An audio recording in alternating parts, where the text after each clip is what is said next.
Okay, I'd like to call the meeting to order, please, and begin with the Pledge of Allegiance to the flag.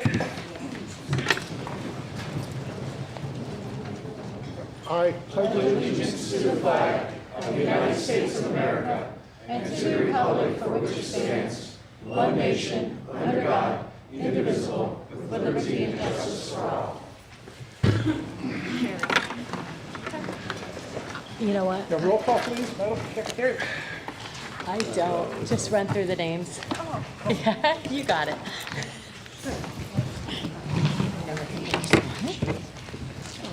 Ms. Snyder? Here. Why are they doing this to me? Ms. Rhonda? Here. Mr. Kern? Here. Ms. Husak? Here. Mr. Green? Here. Surprise, Mr. Chrisman? Here. Ms. Williams? Here. They didn't give her a chance. Ms. Colt? Here. Mr. Fedorchak? Here. We have a quorum. Thank you. You had calling. Okay. I'd like to welcome everyone to the meeting. Call your attention to the civility disclaimer on the top. I have a couple of remarks I'd like to make. Tonight's meeting is going to be a little bit different than they normally are. Dr. Link will then do his slide presentation to bring us up to date on information. The board will have an opportunity to ask questions after the slide presentation, and then we'll open the door to public comment. Our policy technically says 5 minutes per person and a half hour in total. I would like to ask the board to increase that length of time and give everyone who wants to speak an opportunity to speak, staying with the 5-minute limit. However, if you haven't done so, you need to sign the sign-in sheet. There's probably still one out on the table out there. If you want to speak, sign up, because Dr. Lake will go down and he will read off the names, and we'll go from there. Ms. Molatoris will be the timekeeper. She'll give you 5 minutes. When you get to 1 minute, she'll let you know that you're down to 1 minute, so you can kind of get to the point and wrap it up. Please come forward to the podium when you speak, so we use the microphone and we can hear you. Any questions? Anybody? No? Okay, just a couple of things, and there's been a lot of stuff floating around, and I just want to clarify an item or two if I can. There were quotes going around saying that board members only wanted to raise taxes to cover their salary increase. Well, in case you don't understand, we don't get paid. So there is no salary increase. That has nothing to do with the taxes. Someone else said that half the board members don't live in the district. Well, if you want to be on the Northern Lehigh School Board, you got to live in Waldport, Slatington, or Washington Township. We can't be school directors in Caddy, nor can Allentown be school directors up here. So if we raise your taxes, we're raising ours, just so you understand that. Somebody else kept saying we don't care about seniors or retirees. As I look up and down the board, I think 5 of the 9 members are either retired or partially retired. So we have a couple of young moms, a couple of older moms, a couple of dads, grandpas. I think we have a pretty good cross-section of people in the area. I'm not going to do that one. Class sizes are falling. Well, they're not as big as they used to be during COVID or during the baby boomer area. But since COVID, we're up a little over 100 students. So the numbers have risen a little bit. They kind of are predicted to balance out at that point, and we'll go from there. You guys are raising taxes, that's crazy. Well, inflation was down about 0.1% of 1% last month, as I remember. But in the 4 years previous, the compound inflation was somewhere in the low 20%, all right? In the last 5 years, we raised taxes like 9.5%. I'm sorry, 10.5%. So we're about half the rate of inflation when it comes to raising our taxes. We get a small amount of money from federal government, much more from the state, and a bit of kind of other stuff, money, interest, donations, like Nest Bank, for example, gives us thousands and thousands of dollars for STEM camp in the summer, and that's where our money comes from. And of course, grants. The state was sued and told they have to fix their system of funding education. And so far, they've done nothing. And I saw a couple of comments where people have talked to state legislators, and They refuse to do anything. They refuse to take their funding. I have a good friend named Senator Dave Argo from Tamaqua. He's been trying for years to get rid of property tax and change it to income, gas tax, whatever. He can't get any kind of consensus out in Harrisburg to do that. So the bottom line is they won't raise the taxes, so we at the local level have to, and then we become the bad guys. Couple of things that we've done. We've hired our 4th resource officer and all the supplies necessary to go with that. We have many, many more participants in extracurricular activities than we had in years past. We started a crochet club, well attended. We brought back some band activities. We introduced Lunch and Learn at the high school, and if you haven't heard about that, check it out. There are people coming from all over to see what we're doing there. Thank you guys in the high school for a fantastic job. And also next year, for the first time in history, we're going to have a girls wrestling team. And we already have enough ladies signed up to put a team on the floor, so that's going to be another activity that's going to be good for our students. I also want to say that the administration didn't come to the board and say, we want to build a new building.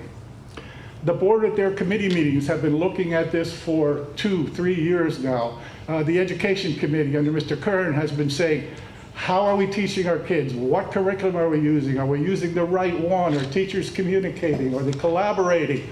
Or are they just doing what they did and we can't do that? We have to bring that together. So that started. The finance, the buildings and grounds committee under Ms. Culpa, Mr. Fedorcha, started looking at what do we need to have fixed? What do we need to be repaired? When does it need to be done? How much money do we have, et cetera, et cetera. As a result of that, the administration sat down and started the new comprehensive plan. And I think it's the first feasibility study that we've had in like 20 years. It's been a long, long time since we've done that, and it was time. He'll talk about after we get to that. One last thing, and then I'll be finished for the night. There was a lot of conversation about the Northern Lehigh School District having an audit. Someone suggested we should be forced to have an audit to see where we're spending all the money that we're spending. And then I understand someone called the county. I don't know why you would call the county, but that's what I understand. Well, guess what? We do an audit every year with a local auditing company. It happens every year. Orman and Associates, they do ours, they do others. It's been almost perfect for the last 8 to 10 years since Sherry and Rhonda have been keeping the books. I often say I'm not an educator. That's not why I'm here, but I understand numbers. When the audit report comes out, I get excited. I read it cover to cover. It's like 107 pages. That's my thing. And I just want to quickly point out a few things, and then I'll be done. To look at the financial statements, you go to the last page first. Summary of audit results. Internal control or finance reporting. Material weaknesses identified, no. Significant deficiencies identified that are not considered to be material weakness, none reported. Non-compliance material to finance, no. Federal awards, material weaknesses identified, no. Significant deficiencies identified that are not considered to be material weaknesses, no, none reported. Any other findings as per section 200.516 of the Uniform Guidance, no. There were no problems whatsoever. And then I want to read one more section in here. Items that could make budgeting difficult for Northern Lehigh. One of the things that will make it good is we've had significant savings in our electric costs over the last several years. And I remember being at meetings where people were coming saying, why are you throwing away all the old lights? Well, because the new ones are more efficient and they work better. And that's why we got rid of those and put them in, and we're receiving some significant decreases in our costs. Retirement rates, medical rates, all those things have kind of gone up over the years. Special education costs have gone through the roof. And to ensure that these students receive, and I'm reading now from the report, necessary support while maintaining compliance with state regulations, the district may need to relocate professionals to other areas. No requirements to say if you're going to go to a charter school. And it costs the district $32,359 for a person to go to charter school if they have some kind of disability or irregularity. One other thing, and this is my last, I promise, the Northern Lehigh School District continues to reflect a district that is suffering from significant financial plight. It remains a district with almost no industrial base from which to draw property taxes, forcing local property owners to bear the brunt of the funding for a quality education. While the financial burden limits the programs the district can do compared to similar affluent districts in the neighborhood, Northern Lehigh continues to move ahead with cutting-edge technology, programs, and opportunity for students. Some of the things they mentioned is, we have K-5, laptops, et cetera, et cetera. There's a lot of things that are doing here. And the other thing, it offers one of the best educational programs, K-12, and envisions an even brighter educational future. And I think that's why a lot of us are here. The district also continues to look for grant monies and partnerships in order to cover developing focus on safety and security, advances in technology, applications, and staff training and support. That's all I have for now. I think we went through how we're going to handle this. So now I think, Dr. Lincoln, it's your turn for the slides, so we'll turn this over to you. Thank you, Mr. Green. Good evening, everyone. It's nice to see all of you. I'm going to spend about 35 to 40 minutes giving a presentation. After the presentation, those of you that have signed up, you'll be given an opportunity to comment on whatever it is you signed up for to comment on this evening. There is only one topic, and that's the superintendent's presentation. There will be no action taken tonight. This is an information session only this evening. And again, I appreciate you all coming, and let's get started. So tonight at the special board meeting, we are going to review key points from a recent feasibility study, which Mr. Green had just referenced. We're going to address some common questions the school board and administration has received, and we're going to review results of recent surveys. The feasibility study was approved on May 13th, 2024, so about a year ago. Alloy 5, in conjunction with the McClure Company, were selected to conduct a feasibility study after a request for feasibility studies was issued, and first reported their findings on October 14th, 2024 at a public school board meeting. The last feasibility study was conducted in 2006, approximately 18 years ago. Feasibility study key points, we're first going to consider existing infrastructure improvements. So no additions, just existing infrastructure improvements recommended through the feasibility study. This information was previously shared at the October 14th, 2024 board meeting, November 4th, 2024 Building and Grounds Committee meeting, and the January 7th, 2025 Building and Grounds Committee meeting. We're going to take a look at Peters Elementary School, Slatington Elementary School, the middle school, the high school, and then the field house, maintenance building, and stadium complex. So the next series of slides that's going to address each one of those buildings on the school district property has all been shared before. I am not going to go through each one line by line.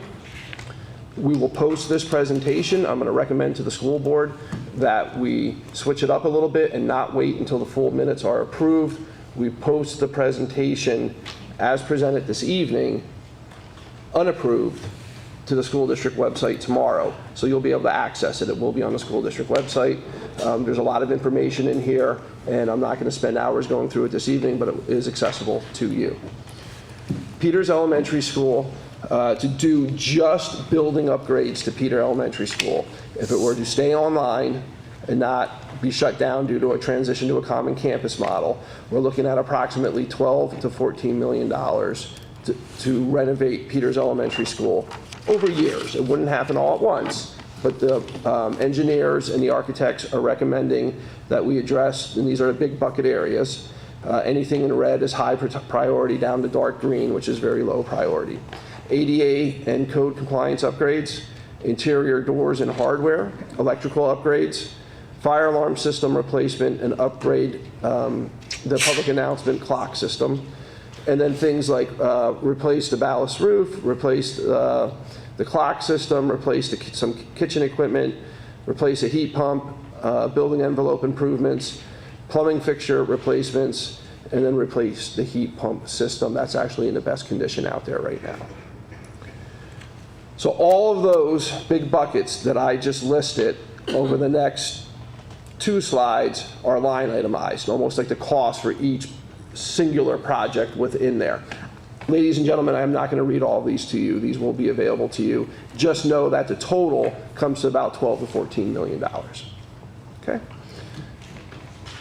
So here's the list for Peters. Here's the rest of the list for Peters Elementary School.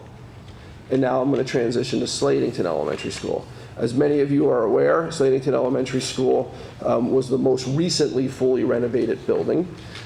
So the need for capital improvements there is much less. All in, from the feasibility study, they're recommending improvements at the cost of about $2.2 to $3.8 million total.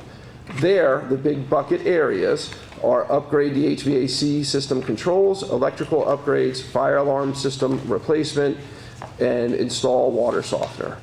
Repair areas of mechanical condensation, and repair sidewalks. Again, Peters Elementary School naturally being in the best condition of all of our properties. I'm sorry, Slatington Elementary School. And here are those big bucket items broken down into line items. Okay. Next, we have the middle school. This one we kind of addressed in like 2 steps, because if there was going to be any sort of additions, this building here would have to receive the first addition. So we're going to look at it as if they were going to do no addition and just address the needed capital improvements, or if they were to do an addition and some capital improvements. So left column, right column. If they were to do the full scope of work, we're looking at about $12 to $14 million total, with all those big bucket areas listed up there behind me. If we were to do an addition on here, some of those big bucket things and all the line items within them, actually some of them go away. Okay, so then that cost to do the renovations, not the addition, the renovations actually goes down to about $7.4 to $9 million total if an addition is completed. Again, the next few slides for the middle school, it's all the line item things recommended through the feasibility study with associated cost.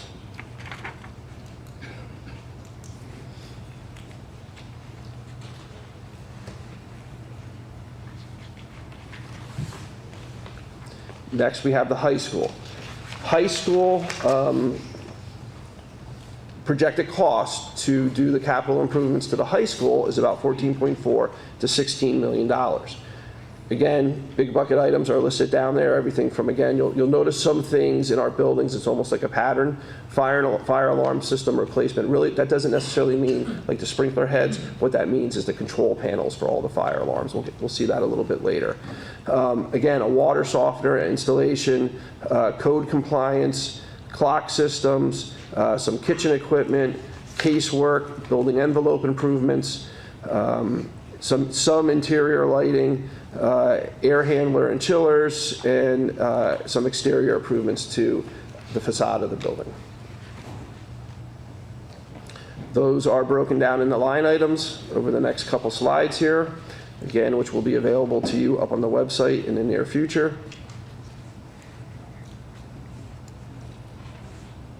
Okay. The next kind of area on the properties owned by the school district is kind of down by the athletic campus on the other side of the high school. The field house, the maintenance building, really maintenance building / bus terminal, and the stadium. Here, for total improvements, we're looking at about $5 million to $6.2 million. Electrical upgrades, replace the stadium lights, some ADA upgrades, upgrade plumbing fixtures, replace the turf, press box renovation, and a press box renovation. Some of you may recall back in like 2018, 2019, we did something called a Guaranteed Energy Savings project where all of the lighting fixtures throughout the district, so every single lighting fixture was upgraded to a high efficiency, low cost fixture for cost savings reasons. The only one of our complexes that did not touch were the athletic complexes, so the stadium. Those lightings do not fall into those upgrades. So that's something down the road where we would like to say, that's probably our most expensive lighting, the stadium lights. We probably want to look at transitioning those into high efficiency, low cost lighting. Again, this is the breakdown for those, for the athletic complex.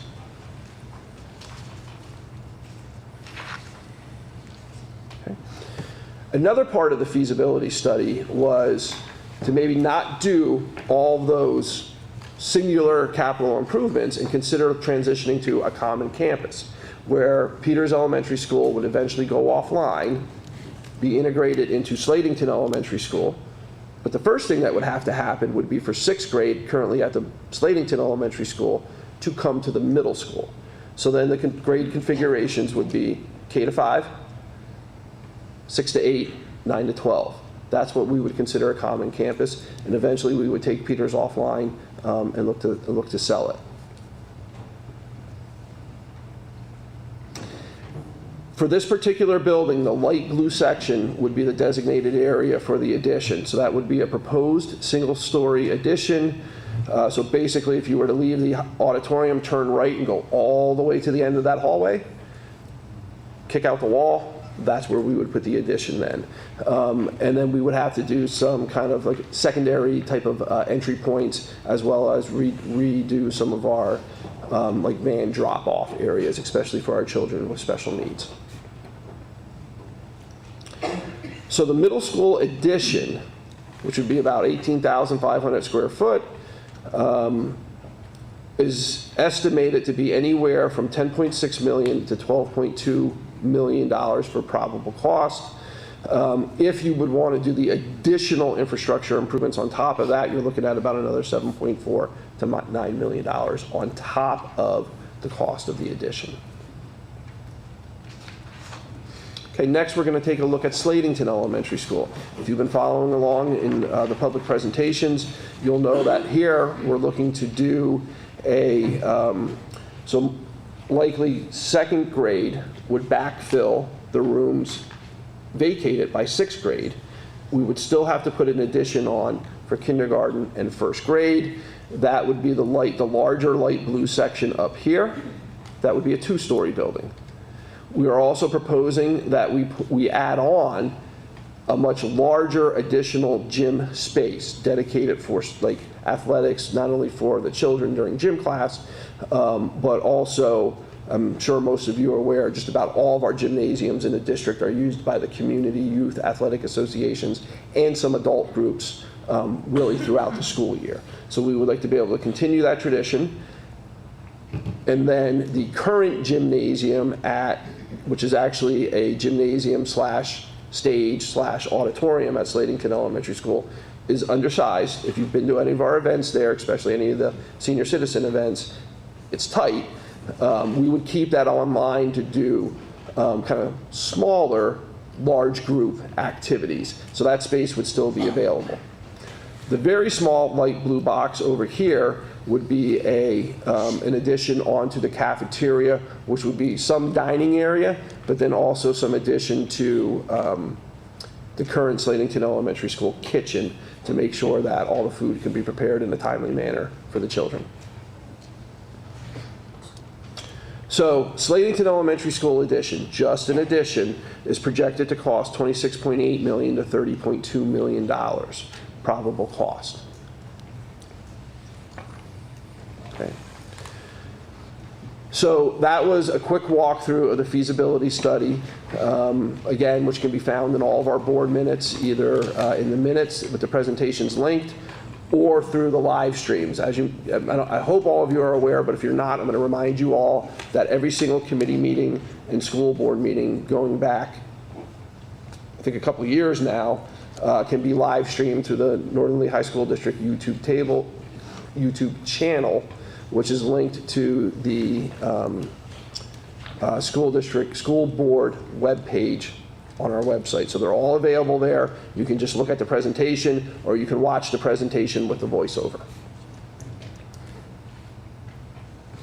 So some questions that have either been asked at previous public meetings or have come to us through the surveys or from people attending publicly at meetings. Why is the district building a new school? Again, I really want to emphasize, there is no recommended option within the feasibility study to build a new school. This is not something for the school board to consider. That's good. Why is the district moving the central office to Peters Elementary School? The school district is not relocating its district office to Peters Elementary School. That goes against everything that has been laid out in the feasibility study. Why doesn't the school district repair the public streets around its campus first? I hear you, but the public roadways in the community are not managed by the school district. So again, that's not something that we would have control over. At one point, the current middle school, the building we're all in this evening, housed 4 and 3 grades. So why is an addition needed if 6th grade is relocated there? So we kind of did a deep dive into this. I don't know if you can all see that, but again, it'll be posted up on the website. A lot of information. The next 3 slides are dedicated to this question. So, a little bit of historical context, why it seemed to work before. So the middle school previously housed up to 4 grades. And then it dropped down to the junior high level, which was 7, 8, 9. A significant portion of the students attended LCTI, formerly Lehigh County Votech. Some of you may remember when it was called Lehigh County Votech. Students were off-site for either a full day or half days, reducing the current building utilization, less students in the building. Several instructional spaces were repurposed from shop areas. There used to be a metal shop and a wood shop within this building. These were not originally designated as academic classrooms as they are now. We had floating teachers, right? So teachers that didn't actually have a classroom, sometimes called teachers on carts, commonly delivered, the special classes or some of the exploratory track type curriculum. There was no dedicated rooms. Instruction occurred in shared spaces or carts. Crowding and stopgap measures were the norm. Hallways were notably congested during peak years. At one point, 3 modular classrooms were required for core content instruction. There are still 2 of them out back. We use those for storage, and we allow the Northern Lehigh Youth Athletic Association to use the other one. And some classes had to be held at the current high school during the junior high years. So more students, we have a few now, but many more students would actually have to take their coursework over at what became the senior high school. So what's that current reality kind of then versus now lens? Instructional program has evolved significantly. Teaching and learning looked very different compared to the 1960s and early 2000s, through the early 2000s. Modern methodology, state standards, federal laws, and curriculum offerings require specialized instructional spaces, greater use of technology, and small group and individualized instruction now, how we currently deliver instruction. So kind of think of it as hospitals don't look or operate like they did 20, 30, 40 years, right? Healthcare and medicine has evolved. Well, shame on us in education if we have not done the same thing. We had to evolve our physical spaces to be able to meet the demands of how teaching and learning occurs today. This current building includes 4 special education classrooms, one of which is operated by the CLIU. Those classrooms were not required back in the previous iterations of the school building. These programs require dedicated, properly equipped spaces not previously accounted for. That is a federal law. We cannot ignore that. Building configuration has changed. Previous renovations have resulted in fewer full-size classrooms than in the past. So we had to break up some full-size classrooms to produce small group instruction type areas down this hallway and somewhat down the what we call the administrative hallway. So this kind of corner right out here. All right, next question that we have received is why is an addition necessary if 6th grade moves to Northern Lehigh Middle School? Relocating 6th grade without an addition would result in the following things. Displacement of 5 current classrooms to non-instructional spaces. So we would have to start looking at things like the cafeteria annex, that greenhouse area back there would have to kind of fall back into the traditional instructional spaces. Today's standards demand more than square footage. Instructional quality is tied to access to adequate dedicated learning spaces. Shared or temporary spaces hinder academic programming, differentiation, and collaboration. We are required to differentiate for our students anymore, whether they have a learning disability, a physical disability, or not. We implement what is called multi-tiered systems of support for academics and behavior at all building levels, and that's before a student even gets to qualifying for an individualized education plan, which is special education. So a building that is purposely built with an addition would afford us modern curriculum delivery, compliance with evolving state mandates, and a respectful, inclusive environment for all students, including those in special programs. Why is the district considering to close Peters Elementary School when enrollment is increasing? Enrollment is not projected to increase. Right now, we're about 1,600 students. Feasibility study outcomes showed that around 2032, we're actually supposed to kind of dip down to about 1,550, right? So not much, but it's not projecting that we increase through the feasibility study. This is a snapshot. Again, this slide has been shared out a couple times in the last few months as part of our budgetary process. You'll notice, so 21-22 school year, right? Y'all remember what was happening then? Many students withdrew from the school district. So we dipped down to about 1,494. And then we slowly started to kind of build our way back up, actually pretty steadily. 2 years are the same numbers. Next school year, we're projecting to be at 1,609 students. The kind of wild card variable in that is, what is our incoming kindergarten class going to look like? Right now, we have 87 children fully through the enrollment process. As I look to Mr. Schneider, right, just to confirm this, 87 children fully through the enrollment process for next school year. So typically what happens is that 87 is going to stay stable for a while, and then like in August, everybody's like, oh, I got to register my child for kindergarten, and we're going to see that number spike up again. We're anticipating high-end 125 children for kindergarten next year. So sharing that through the feasibility study, and I think this is very important information because there are recommended building capacities that come down from architects and actually from PDE themselves.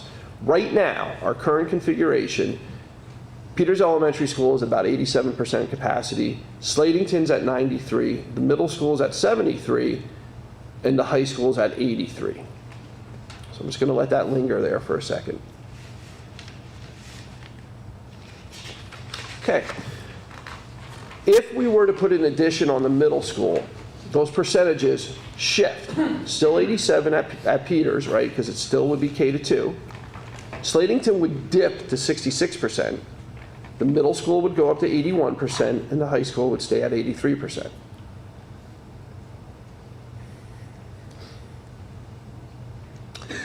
If we were to go to a full common campus model, K-5 at Slatington, 6 to 8 in this school building here, and remain 9 to 12 at the high school, they balance. They come 81%, 81%, 83%. The recommended capacity for a school building is 85%, because that allows for bubble classes that come through. We have some bubble classes right now. The rising third grade class, so this year's second grade class, we would call informally a bubble class. When that class goes to third grade, we're actually going to have to take one of the teachers from Peters Elementary School in second grade, I believe, a teacher from Peters Elementary School, to go to third grade just to kind of track with that class so we can keep our class sizes down lower. 85% is the target number for schools. Okay, so more questions. What is the total cost if the district consolidated into a common campus and made all improvements? Well, if you kind of go back through all those previous slides that were color-coded, red, yellow, light green, dark green, it's $76.8 million to $89.2 million. apologize, I don't know why that slide's doing that. What is the total cost of the necessary bonds for a common campus with interest if approved? So the total cost with interest is $100 million spread out over 25 years. So let's dig into that a little bit more. Would this result in a 3.5% tax increase for 25 years due to the bonds? The answer to that is no. It would result in a 3.5% increase over the next 5 years for bonds and normal increases such as salaries and utilities. This includes our current $18.7 million principal debt from previous capital projects like Slatington Elementary School. So that's inclusive of our current debt, which, by the way, is the second lowest for a school district in Lehigh County. And then after 5 years, that would level off. How would this be funded? Well, the school board really has 3 options in front of them, right? They can stay status quo and do nothing, and by that I mean not do any renovations, not do any building additions. Or they could do all those kind of singular capital improvements and not go to a common campus, or they could go to the common campus model. Whether the school board decides to do only a capital improvements, only transition to a common campus, or do both, it will require the purchase of bonds and use of a portion of the fund balance. Each option will require property tax increases at some point during the projects. Remember, some of those singular projects are millions of dollars just by themselves.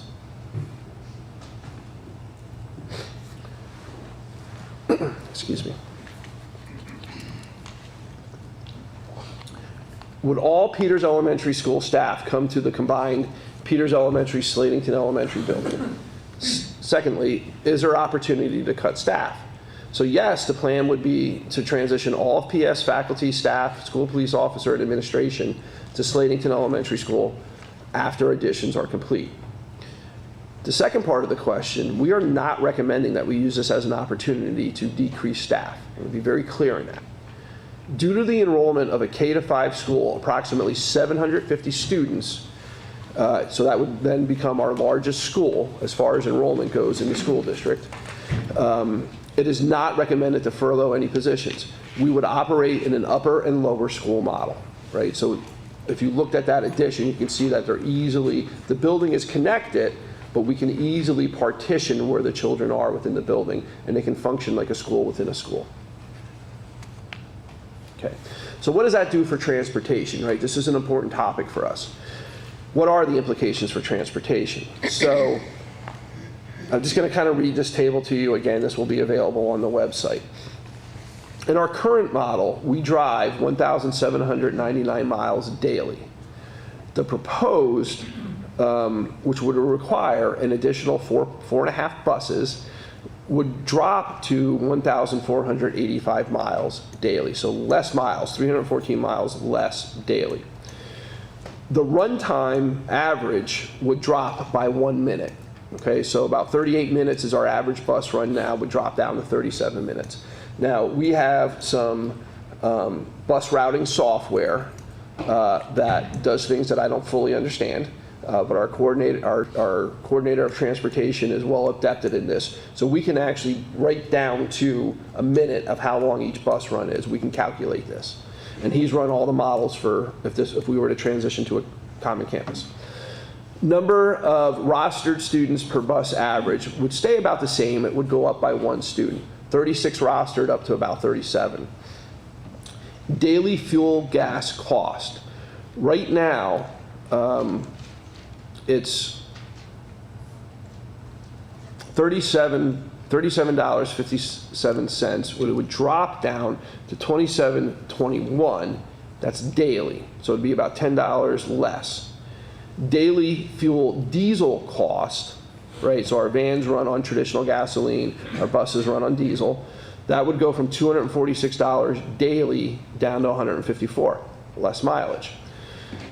Monthly transportation costs for buses and vans, so cost of the bus and driver only, not fuel, would actually go up by about $1,800 because we would have to add about 4.5 vehicles.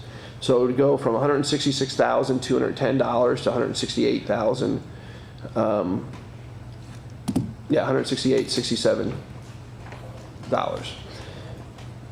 The bus stops needed daily would drop from 1,214 bus stops down to 972. So we'd have about 242 fewer bus stops.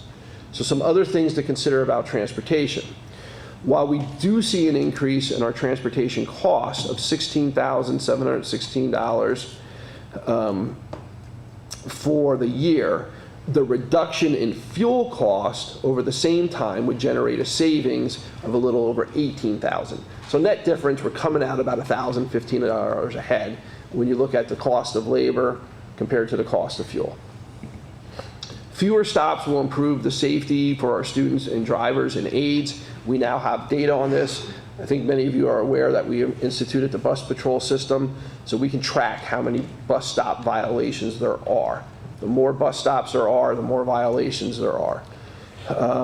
Fewer miles will reduce the wear and tear on the vehicles.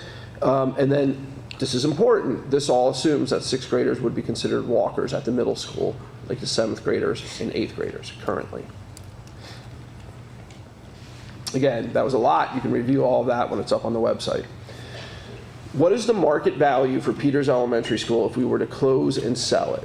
So now, right, real time, low valuation would be about $1 million in 2025. This is based on comps of other school buildings that have been sold within the last couple of years. It would rise up to about 1.1 million by 2030 if you're assuming an average of a 3% annual growth.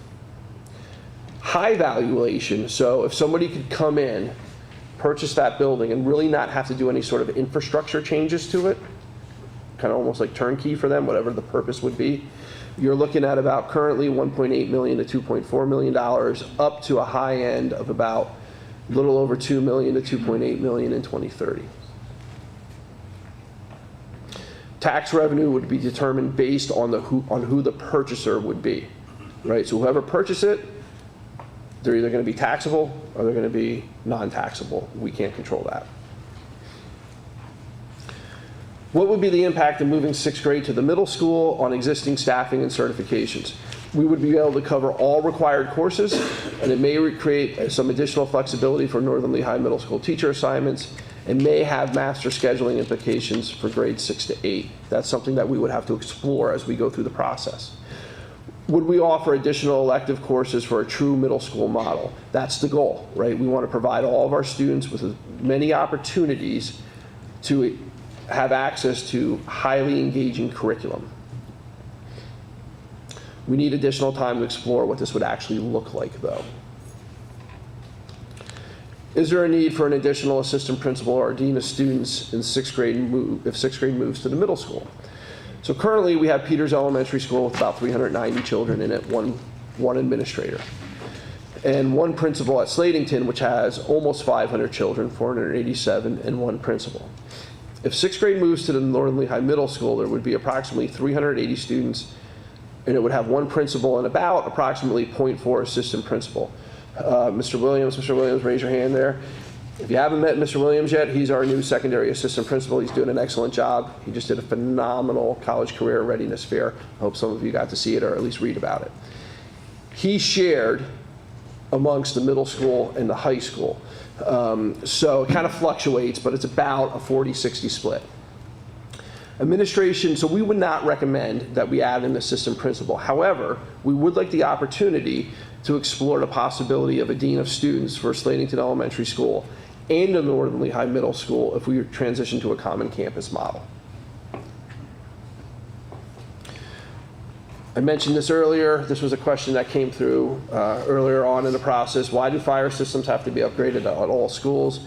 This recommendation is so the control panels can be upgraded as well as meet ADA voice requirements. It is not the actual sprinkler head.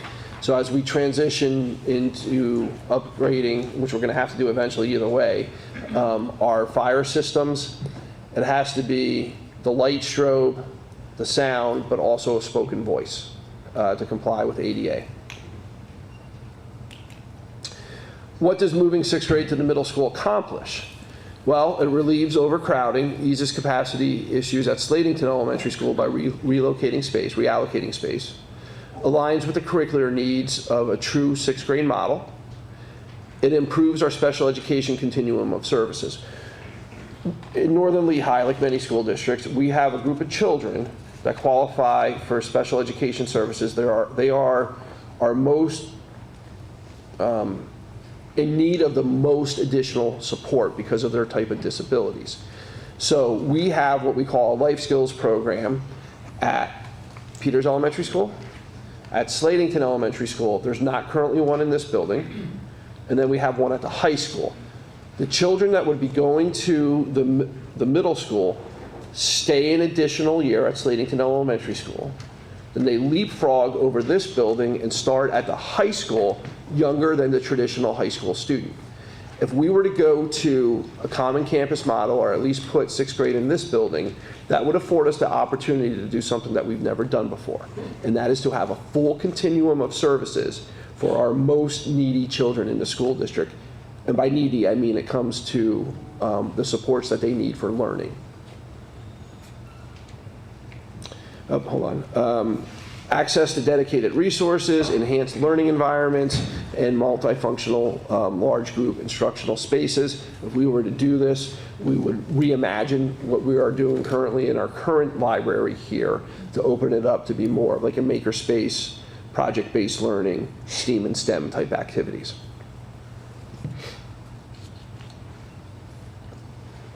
What does moving kindergarten through second grade to Slatington Elementary School accomplish? Greater convenience for families. All children are now on one campus.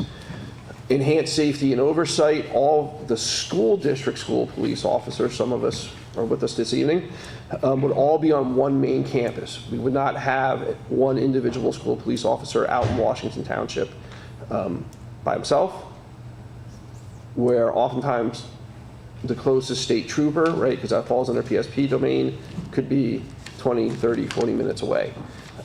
Here, we would have all of our officers on one campus ready to support each other very quickly if necessary, as well as much quicker access to Slatington PD and Walnut Port PD, God forbid, if we ever needed them to come in.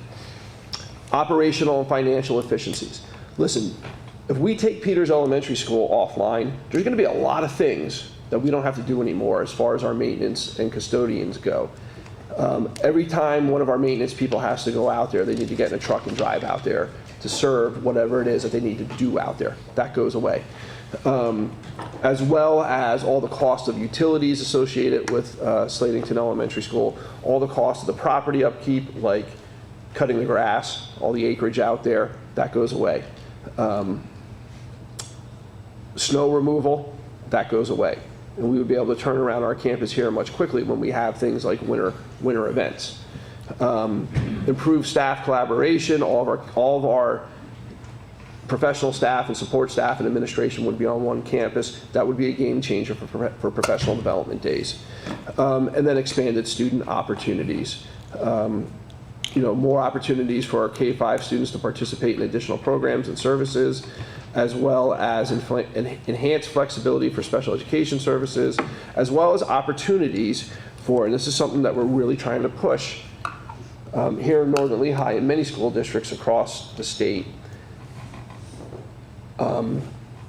encouraging young people to go into the education field, right?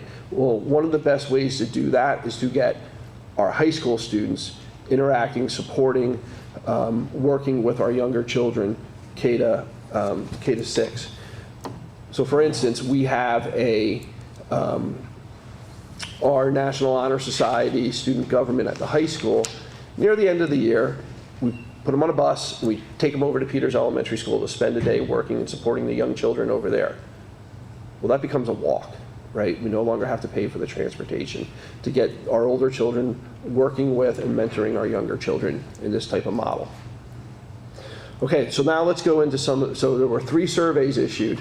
Let's see what we're going to do. I'm going to do a quick walkthrough of these surveys. I'm not going to address everything because I'm not going to read it to you because they're self-explanatory. Okay? Again, all this will be made available on the district website.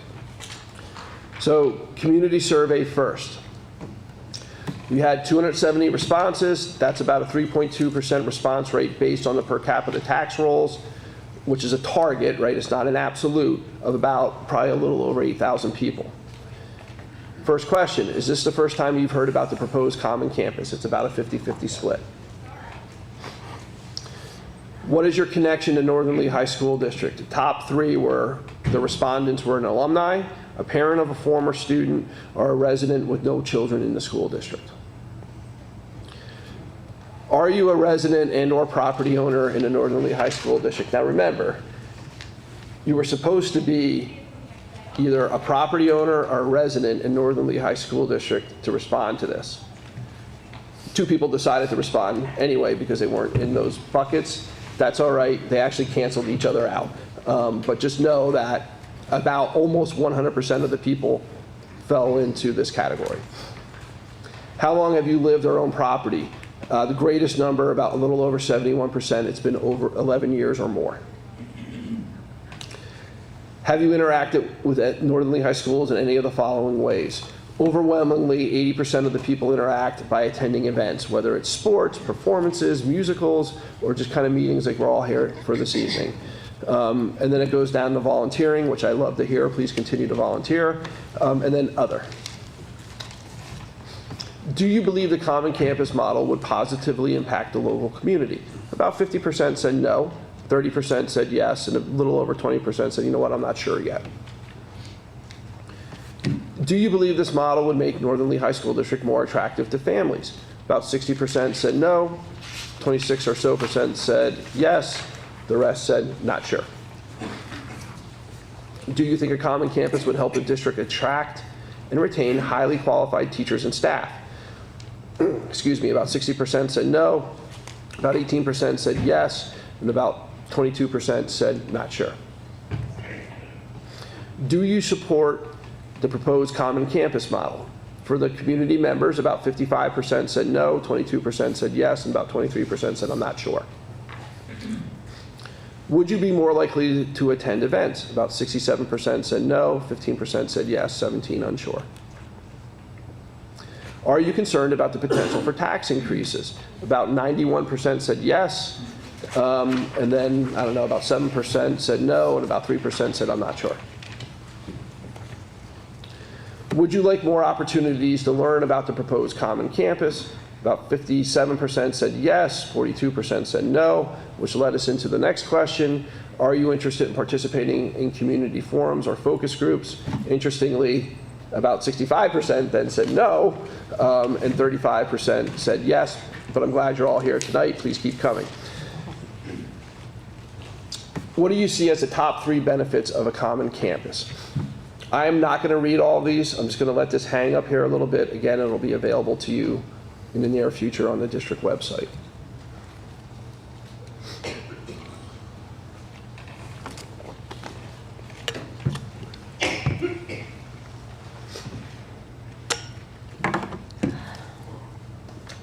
Okay. What do you see as the top 3 concerns regarding transitioning to a common campus?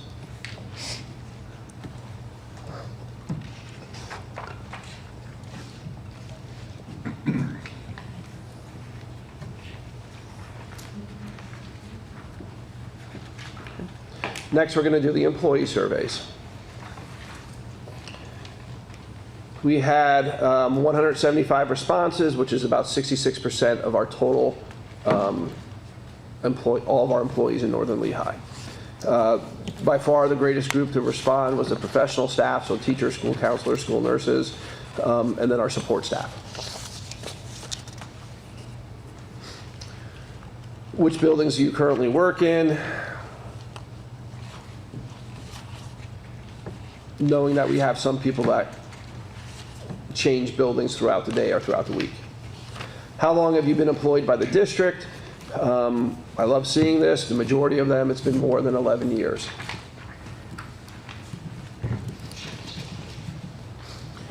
Do you believe transitioning to a common campus would positively impact your ability to educate or support students? 60% said yes. A little over 15 said no, about 25% said I'm not sure.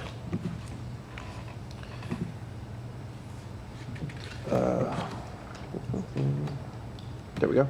Do you believe access to shared resources like facilities, technologies, events would improve on a common campus?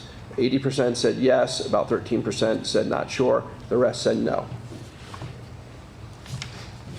Would a common campus improve the sense of community among staff? About 66% said yes, a little under 10% said no, about 25% said I'm not sure. Would this transition improve your ability to provide meaningful educational experiences for students? A little over 50% said yes, a little over 15% said no, the rest were uncertain. Do you think a common campus would make your job more efficient by streamlining resources and reducing redundancies? 64% said yes, 15% said no, about 20% said I'm not sure. Do you believe this transition could positively impact your work-life balance and overall wellness? This was about a third, right? A little bit of shift there. Are you concerned about how this transition might detract from the quality of work you do? Over 75% said no, about 8% said not sure, and about 14% said yes. Would this transition require changes in your role or position? About 65% said no, about 27% said they're not sure, and less than 10% said yes. Do you believe a common campus would improve safety and security for our district buildings? About 79% said yes, about 14% said not sure, and the rest said no. Do you believe the transition will positively affect professional development opportunities? About 62% said yes, about 27% said not sure, and a little over 11% said no.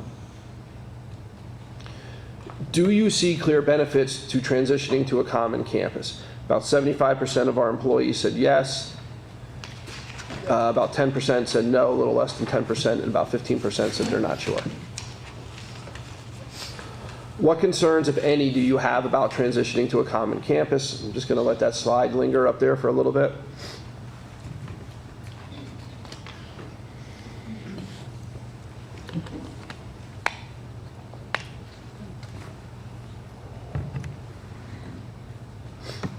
What do you see as the biggest opportunity for improvement with a common campus?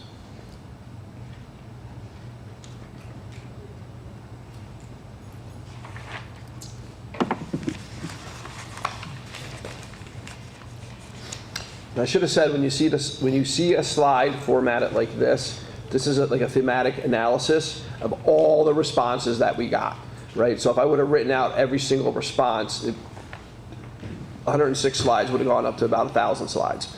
So what we looked for here were what are the common threads through responses from each group that responded. Okay, parent and guardian survey results. We had 249 responses. That makes up about 23. That's about a 23% response rate based on current unique families enrolled in the district, right? So understanding that some families have multiple children in them, right? So there's going to be less responses than one parent and guardian per child. How many children do you currently have enrolled in the schools? About 44% said 1, about 39% said 2, and the rest said 3 or more. What grades are your children currently in? You can see the breakdown on the screen behind me.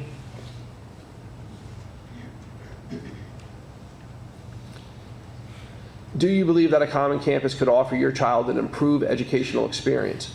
About a little over 50% said yes, about 23% said no, and about 26% said they're not sure. Do you think a common campus could improve access to specialized programs?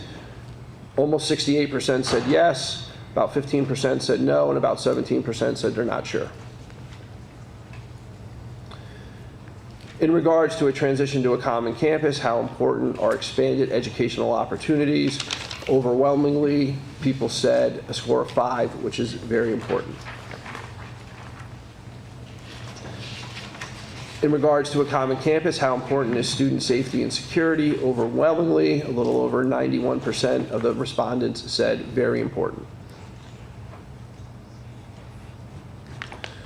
How important is a sense of community for students?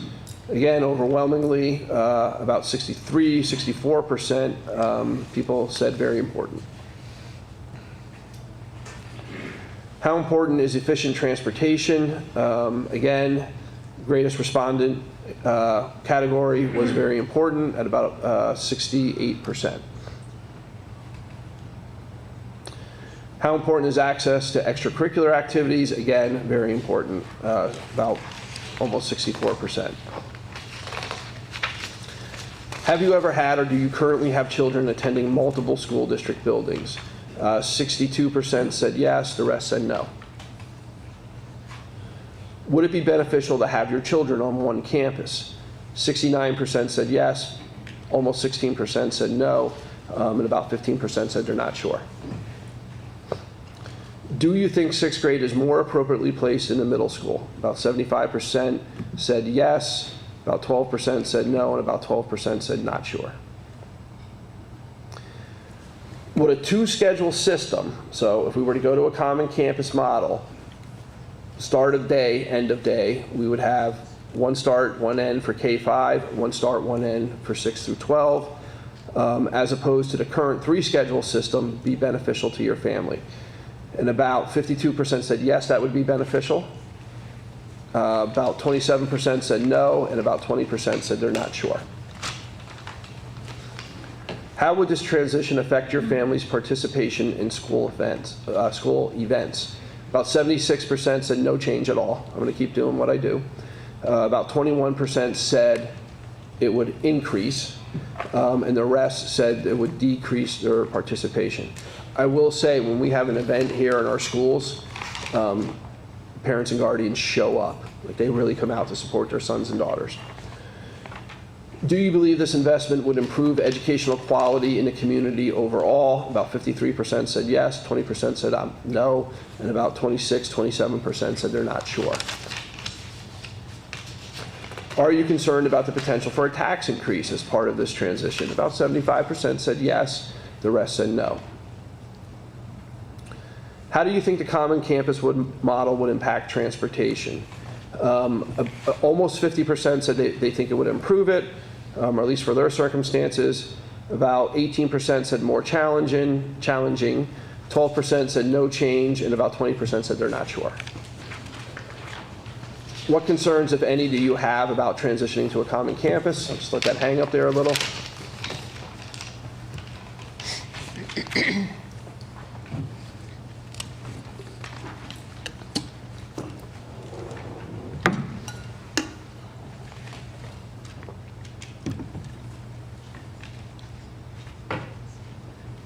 And what do you see as the biggest opportunity for improvements with a common campus model?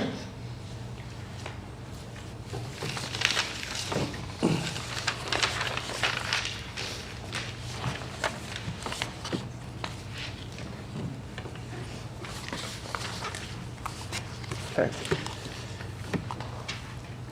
I'm now going to open it up to school board directors for questions and comments. Ms. Green, I don't know if you want to facilitate this part of it. Okay. Sure. I quickly have two things I have to say. I forgot to mention that we had an executive session before this meeting. Shame on me. Thank you for reminding me. It was personnel items that were discussed at that meeting. So I just wanted to announce it. And I also forgot to say that report that I was talking about earlier from Gorman and Associates, the financial report, that was also posted online, and it is still online. So if you want to look at it and look at the numbers, it's still there for you to look at. Okay?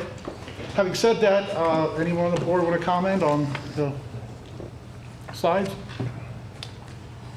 I'm looking right. I'll go first. That's surprising. All right. So obviously, looking at and reading these numbers, there's a lot of back and forth. One thing I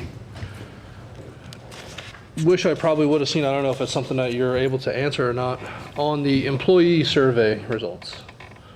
Of the employees surveyed that took it, do we know how many of the employees actually reside in the district? No, that was not a question, and the survey was anonymous. Do we know of all of our staff? How many actually live within the district itself? Do we have that? I do not know that answer now, but that's something we can find out. I think we can find that out, yeah. Could you speak a little louder? I can't hear you. Sure. So the question, school board members, if you don't have a mic by you, can you really project your voice, please? Okay.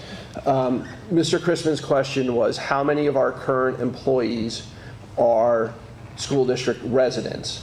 I do not know the answer to that now, but we can find that out. Can you keep a list of that? Yeah, thank you.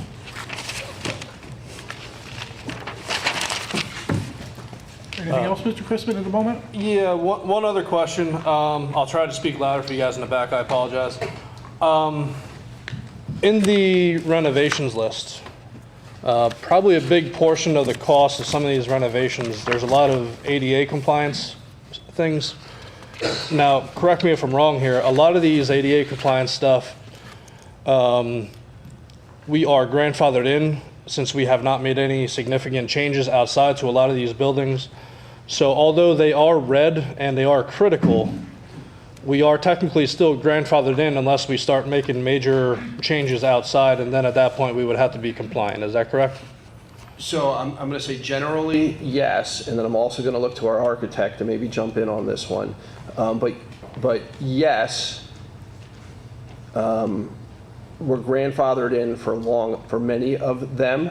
But I do think that there are some things that we should just do for our students and visitors to make sure that they have full access to our buildings. So yes, we are currently grandfathered in. Yes, I think there's room for improvement.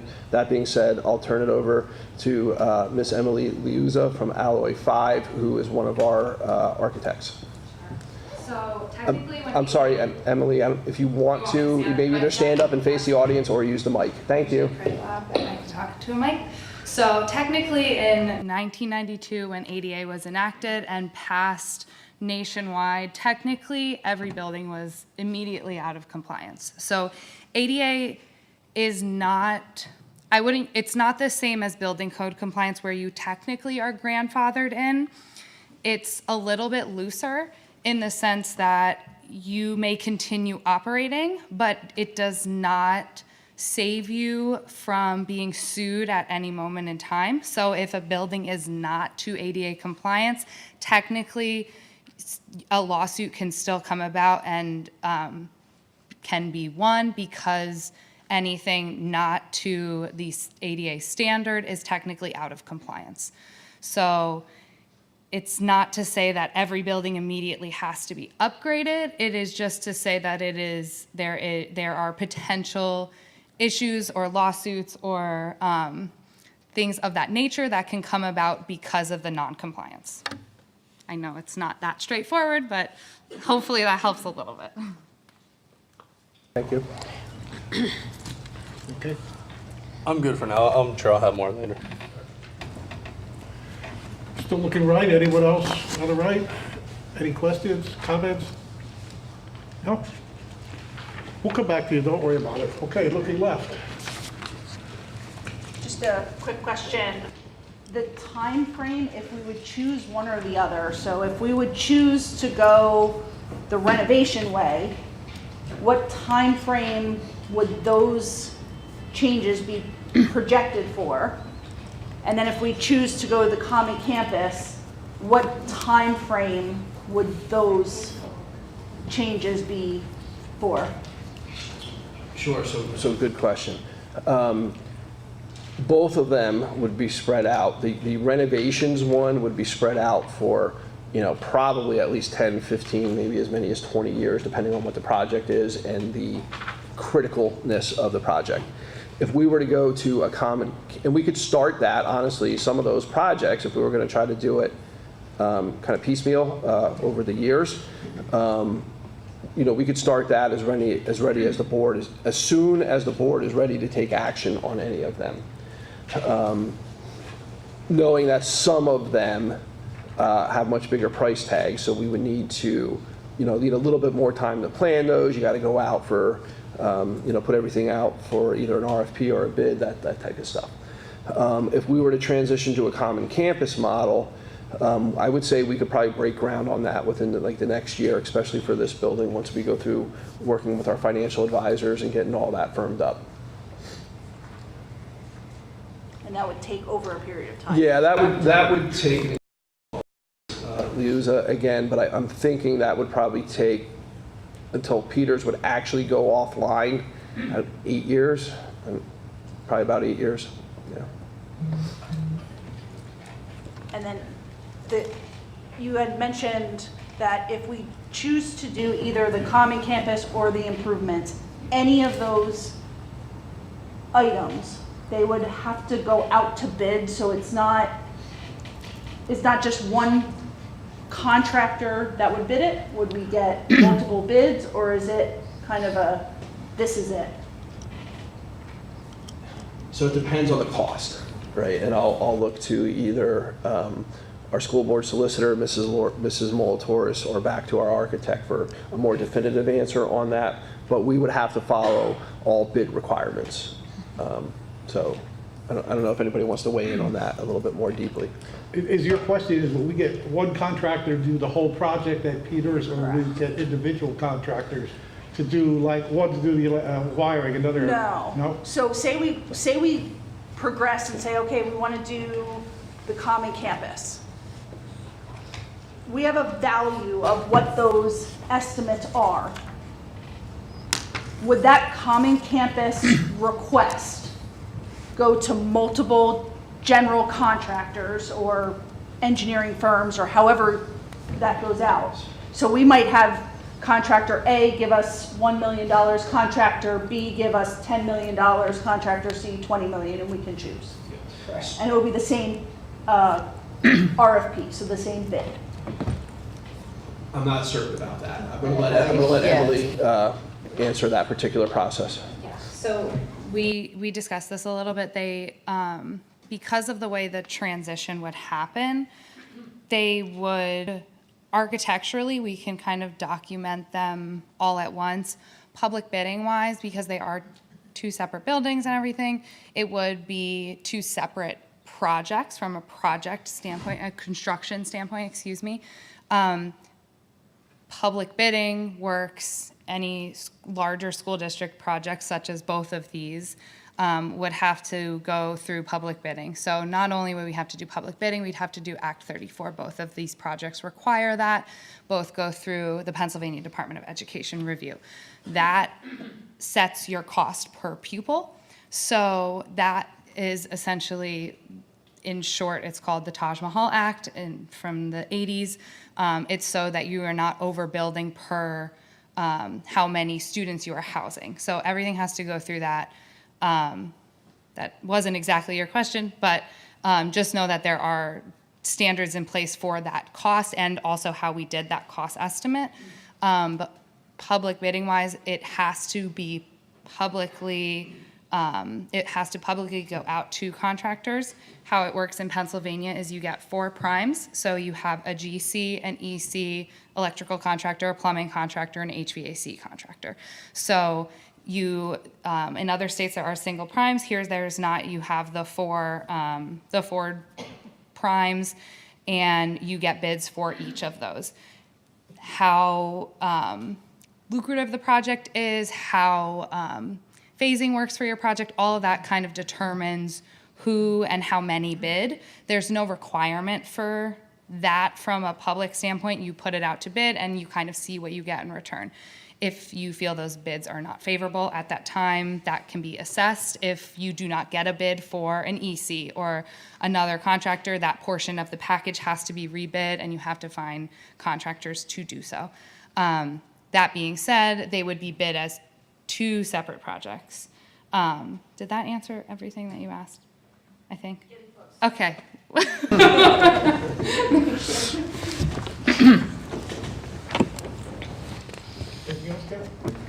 I'll add some clarification maybe if I can. So if you were to say do the moving everyone to the middle school this year and the cost that you have quoted right now, have you taken into consideration the cost increases for materials? Is that included in this number? That was not included from the tariffs. Again, this was completed kind of back in October. So we don't have any increase. Honestly, I have a project actively in construction now, and I still don't really know what the tariffs are. So it is very unpredictable at the moment. What we do kind of note is that what it was not included, because we don't exactly know your timeline yet, but usually what we hold is a 4% escalation increase per year. So, you know, if we're projecting, and again, we didn't put it in the study because we didn't really put a timeline to any of that, but, you know, project 2 years out, well, you can kind of guesstimate your increase. And honestly, by the time these things are constructed, who knows what's happening with the tariffs anyways? So all of that is kind of very much in flux right now, unfortunately. Overall project being about 89,000 or $1 million for everything. That could, 8 years down the road, look like 160 million. So, okay. Yep, exactly. Okay. All depending, again, on Cost increases and Exactly. fluctuations, yep. exactly.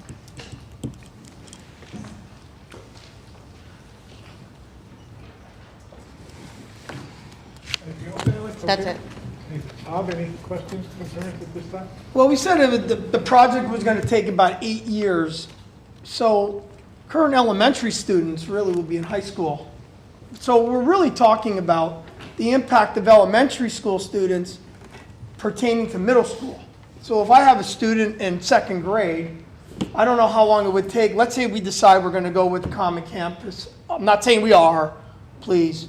I don't need my name in the paper. Just asking questions. How long would it take to do the middle school portion, which we said would be the first phase? How long, we get bids, you know, we decide we're going to go with it, we're going to move sixth grade here, we get bids. How long is it going to be, you know, till we put the shovel in the dirt to the end? 3 years, 4 years? So currently, if we started today documenting, we would have anywhere from, I'll say 9 months to a year for documentation. Usually you leave about 2 months for a bidding period. That leaves you enough to advertise, and then leaves you a few weeks open for bidding and then selecting your bids. Construction timeline-wise, it's not that large of an addition.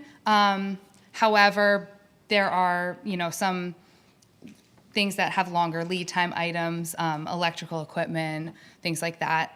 So we've projected somewhere between 12 and 16 months for construction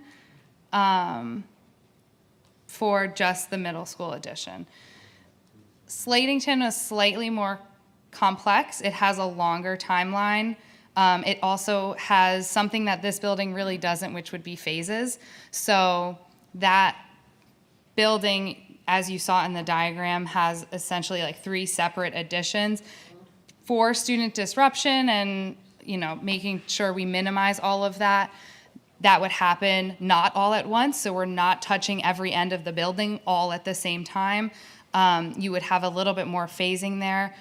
Documentation would be a little bit longer because it is a larger school. It's a larger documentation process. It's about 43,000 square feet as opposed to the 18 that was here. So documentation would probably be anywhere from 14 to 18 months. And then the construction, I believe, I don't have the numbers off the top of my head, but I believe we had something around 24 months for construction for that. So essentially 3 years for the middle school project to be completed. And then additional, if I'm doing my math quickly, 4.5 years approximately, you said.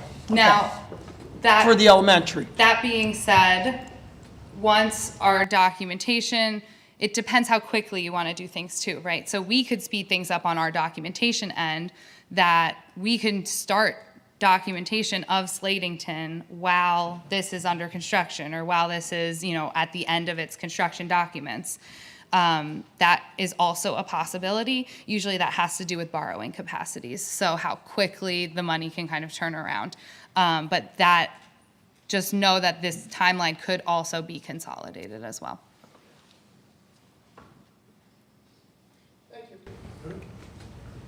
Anything on that?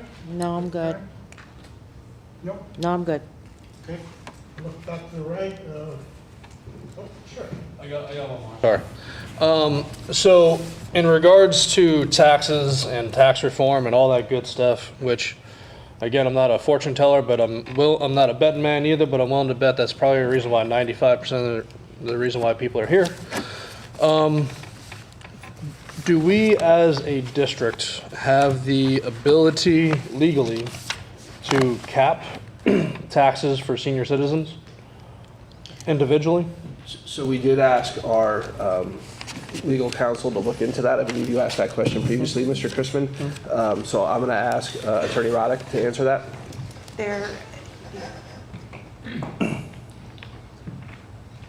You don't have the ability to legally cap. There are different programs that are out there that provide certain exemptions based upon an individual's qualifications for those exemptions that go beyond senior citizens. It could be veterans, it could be disabled individuals. We did put together a memorandum that broke down each of the potential options that are out there and what those qualifications would be. Some of them do not fall within the school board's discretion. They are exemptions that the individual taxpayers would have to apply for via different entities. Okay. I was just curious if we as a district were allowed to cap for a certain, I didn't think so, but No. I just wanted to throw it out there to see if it was even possible. No, but there are exemptions and things like that that could help abate some of the taxes. Just to piggyback on that, I know, just for clarification, sorry, clarifying here. We can't cap them, but is there a way to separate them and say, this group gets 0% and this group gets 1%, this group gets 2%? Or is that? You're kidding me, right? You would even bring that up. You're kidding me, right? Somebody's got to pay for it. It's just a question. That's the idea. The information is coming out. So if you have it for the seniors. You'll get your chance. Hold on. You'll get your chance in a minute, I please. can sign up, but So just for, I don't think you can do that. okay, thank you. Okay, right? Anything down there at all? Other people? No? The only comment I would have is when I'm looking at some of the parent results and some of the staff results, like Bob was saying, if you have a student who's currently in 10th grade as a parent, this isn't going to affect you at all. So if they answer no, that's why. Conversely, if you're a teacher who teaches 11th grade English, it's not going to affect you at all. You know, it's going to be all the same. So I think that's why some of the numbers came in where they did on that it's just not going to have any effect. Like you said, it could be years until we get there. Last chance, board, looking right. Anybody? No? Left? No? Okay. With that having been said, we will open up to public comment. Thank you, Mr. Green. So I'm going to call out the names that in order on each stack of sheets in front of me. I'm going to apologize in advance if I mispronounce your name. Okay, so I'm going to do my best. So the first person to check yes that they would like to comment is Brian Schlock. Brian, you're up.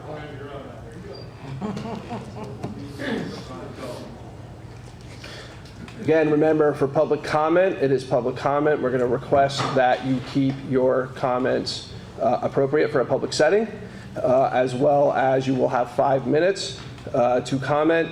At the end of the about 4 minutes, Mrs. Molitoris will notify you that you have 1 minute left.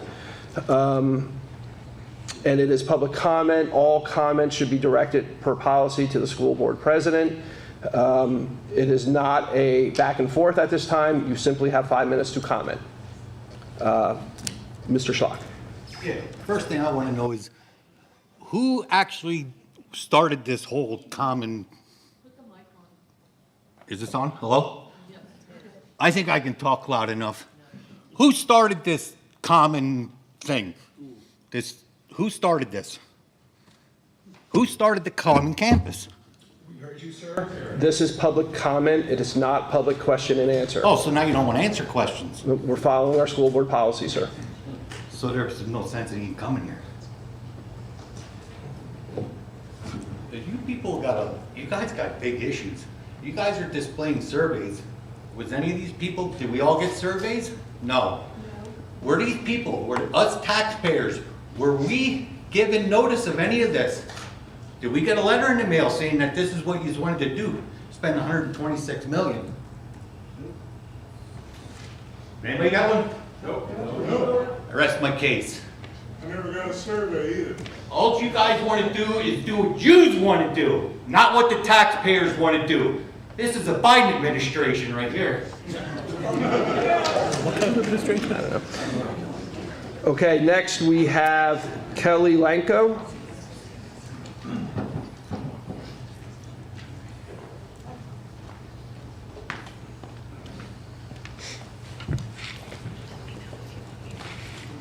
Hi, how are you? That was one of my comments, is wondering who the surveys went to. Sorry, can you hear me now? That was one of my questions, is who the survey went to. As a taxpayer and as a parent of this district, I got no survey, so my voice was not heard, and that bothers me. I also feel of the imbalance, right? So there's 115 proposed graduating kids in my daughter's class, as opposed to the excessive amount of school tax that I pay.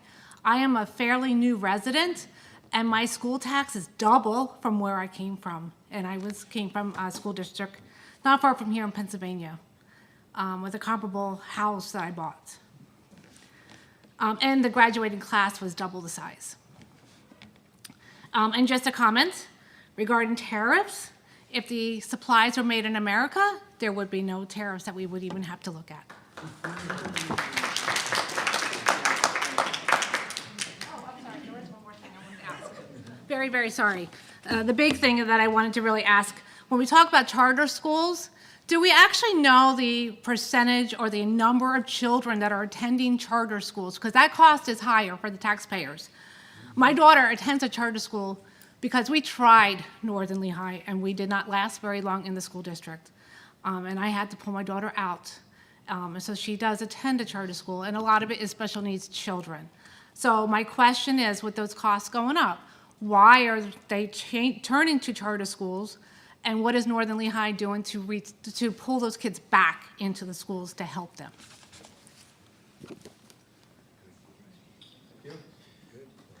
Next, we have Ted and, I believe, Sandra Young.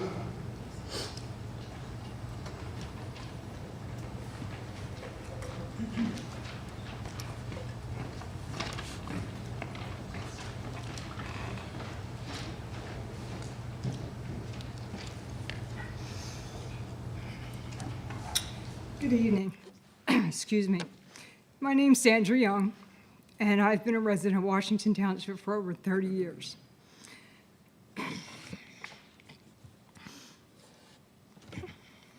I'm a proud mother of 4, all who attended and graduated from Northern Lehigh School District. My oldest is, excuse me. My oldest son is a global product line manager at a $1.8 billion company, and worked a few years ago with the Philadelphia Eagles football team, collecting and analyzing game stats and data. My daughter is an architect at one of the nation's most leading architectural firms in Boston, Massachusetts, where she designed schools, ironically. My middle son served proudly in the United States Army for 9 years and now works as security detail in Harrisburg. My youngest son is a highly skilled equipment operator for South Whitehall Township. I'm sure you're wondering why I'm sharing my children's accomplishments with you. I'm sorry I'm so emotional, but this is a very emotional night for me. I do this because Northern Lehigh played a significant role in their success. The education they received in the same buildings used today helped set them on the right track. These facilities, while perhaps not the newest, most modern, provided them with the foundation they needed to build a successful, fulfilling life. Although I did not grow up in this area, I'm truly grateful that I raised my family here. Northern Lehigh is a special place where students form lifelong bonds and have opportunities to participate in a wide variety of activities. It is a close-knit community that offers experiences and connections the larger districts can't. When my children attended this district, the average class size was about 160 students. Based on the current information that I was given, not what you were displaying on the screens, the average class size has dropped to approximately 110 students. This represents a decrease of about 50 students per grade, or roughly 650 students across all grades K through 12. National studies consistently are showing a decline in birth rate and an aging population. Trends like that continue driving enrollment downwards and increased fixed income households. Considering these factors, along with the current $2.6 million shortfall that was mentioned at the last board meeting, I find it hard to understand how a project costing upwards of $114 million can be justified. It does not seem fiscally responsible at this time. Additionally,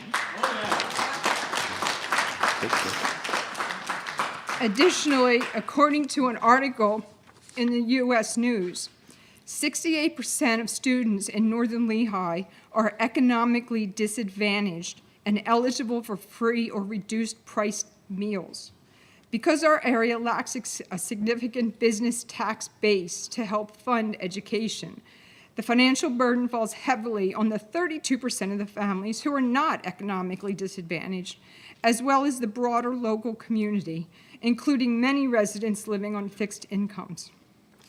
Northern Lehigh has the second highest millage rate in the county, and the district's ranking within the state has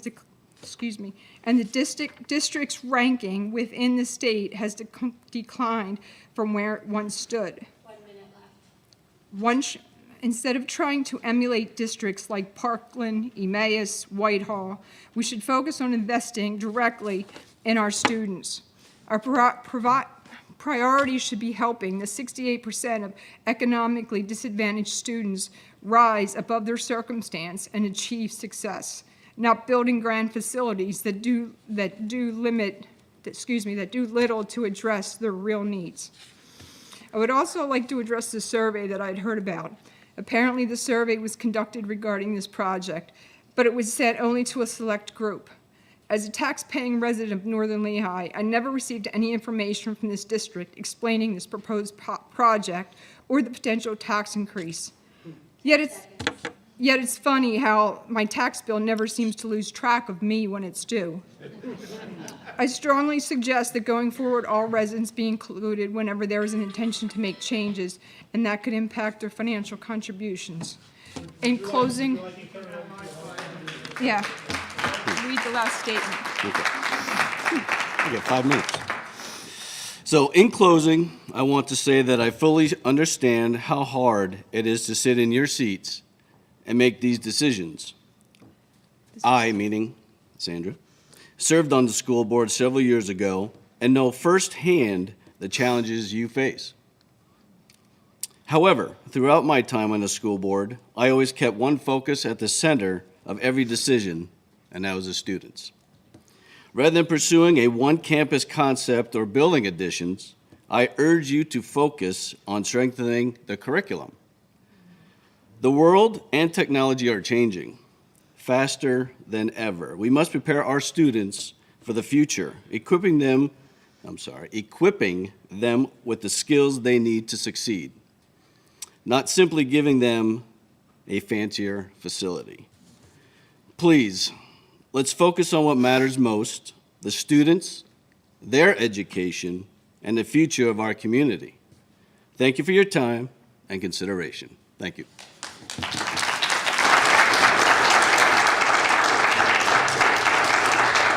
Okay, next we have Crystal Bilby.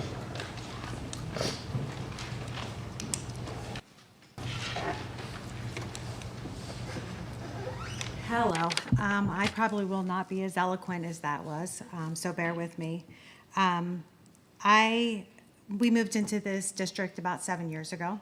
My daughter graduated in '23 from here, and I recently got my escrow account, and 50% of my mortgage right now is taxes, which I understand that's not all you, but that's a big hit. I own quite a bit of property, and I know that you talked about being able to cap things, but that has to go somewhere, and that somewhere is me. I own a small farm that doesn't fall under the being in the Farm Act, so I can't apply for that. So my acreage then acquires more money. I was also going to bring up about the disadvantaged families. There are families that are paying right now in Slatington $1,500 for rent. What happens when you guys raise their taxes another $1,000? Those homeowners are going to raise the taxes of these families who are already disadvantaged. I think that you guys really need to take that into consideration, that we have a very high elderly population who's on a fixed income, who can't afford the next 3.5% that you all voted on, except two. And by the way, that was Chrisman and Williams when it comes for election time. And this is why it is very, very important that every single person in this room gets to the election, that talks about the local elections, that your state elections. This is why it is so important, because the other people on here aren't thinking about what you voted them in for. Two did, the rest didn't. It's very, very important. I love the idea of a common campus. It's great. We're $2.5 million. Maybe not do everything all at once. Maybe cut the things that can't be done so that we don't have to raise taxes. So we don't push people like me out of the district, because that's what's going to happen. People are going to start looking at properties and go, I can't afford the taxes. How is that fair? How does that put more money back into here? You're going to have people that buy my property who have already asked to put in rental homes. That's not what we want for this area. This area is so beautiful. It's why we bought the property that we bought. I just think that there's a lot of things that can be cut on these things that don't need to be done right now. She just got done saying, we don't know what tariffs are going to do. Then why are we doing it right now if we don't know what we're looking at? I know that if I'm buying something, I can't put a $30,000 roof on my house and go to my boss tomorrow and say, can I have $30,000 raised because I just put a roof on? That's what you're asking us to do. You're asking us to pay for something that you all decided was a good idea without getting, honestly, 90% of us never got that survey. If anybody in here did, raise your hand. I did not get in. I just think that, and you guys were saying 60%. Well, 60% of the people that turned in those surveys. So that number is even lower. I just find it, we need to think of academics first. I think there's a lot of ways we can assure up the academics here and not be raising taxes. If it takes, she said, 8 years to go over all of this stuff, what happens with those prices? Okay, we say $10 million bid, we get that bid. We all know it's gonna go over, stuff's gonna go up. What happens in 4 years when you say, okay, it's gonna level out at 5 years? Really, the next board's gonna say, oh, it leveled out, we don't need to add any more money? I just think it's not economically feasible, and I think that if everybody here spread the word, get out for your local elections, be write-ins. I'm running as a write-in because we need to be fiscally responsible. Academics first, fiscal responsibility second.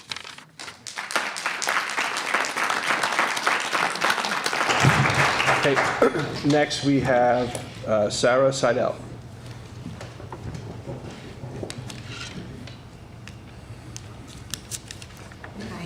Hi. Good evening. I just want to say that I'm sure you guys are used to speaking in front of people.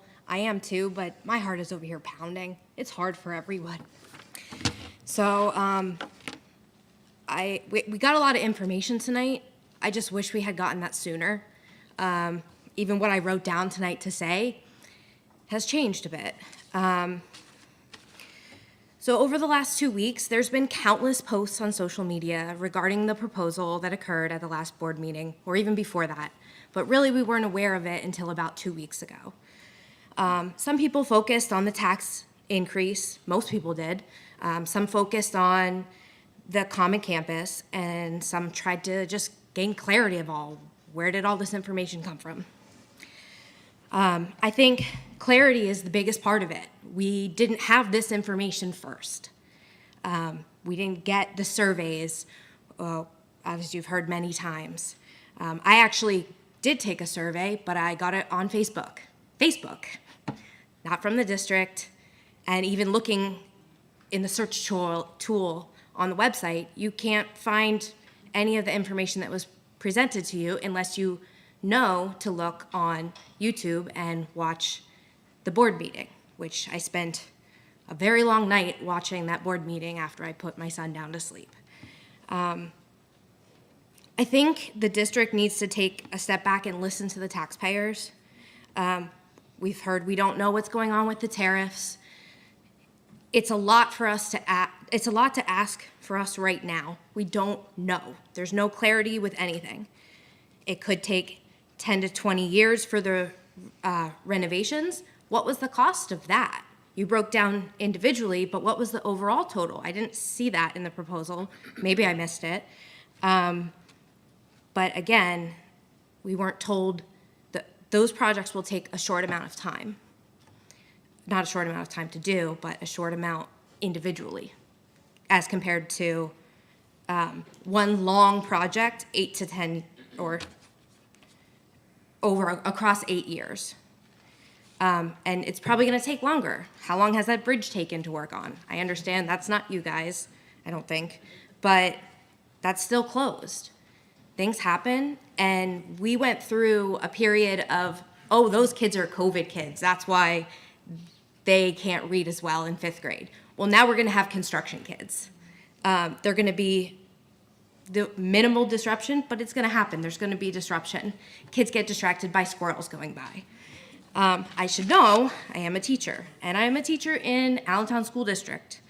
And just to say, the school that I work out in Allentown School District has a cafeteria, auditorium, and gym in one. We have 2 modular classrooms where the AC buzzes all day long. This was our first year with air conditioning, and we scored a 569 on the U.S. News and World Report, whereas Slatington Elementary scored in the 1,192. So we don't need all the bells and whistles. We need teachers teaching, and we need the taxpayers to not be up in arms and getting upset because they're modeling for students the anger and the disruption and the fact that we can't just talk calmly. Like, we're not setting a good example for our students, and that's the reason they're here. And I'm all over the place because, like I said, you now gave us the information, but it was a little too late. So now everyone's angry because they didn't see this plan. All they heard was tax. And I get it. People can't afford it. Some people can, but why would we sign up for a tax increase over the next five years? I guess that's all I have to say. Oh, I was also the one that started the petition because we weren't given this information, and currently there are 285 petition votes against this plan, whereas there's less people who took the survey initially in 2 weeks. Next, we have Paul Vaughn.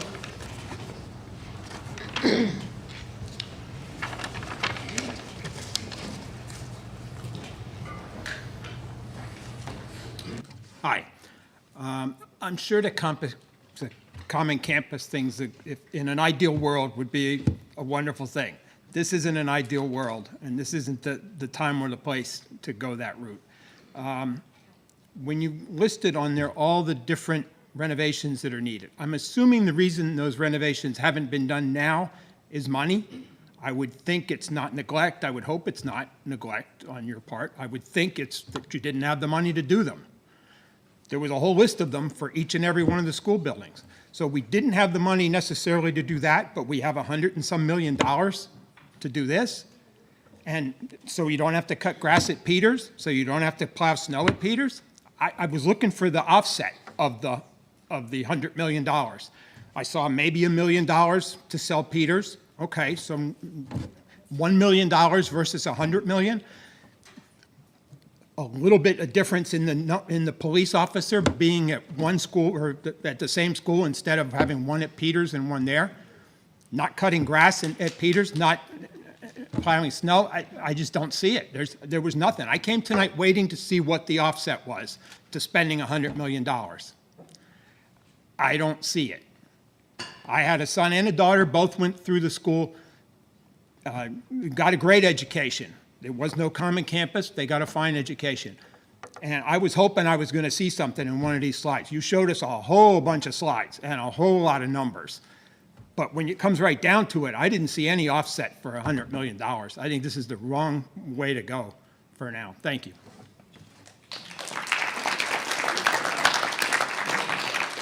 Next we have Glenn Williams.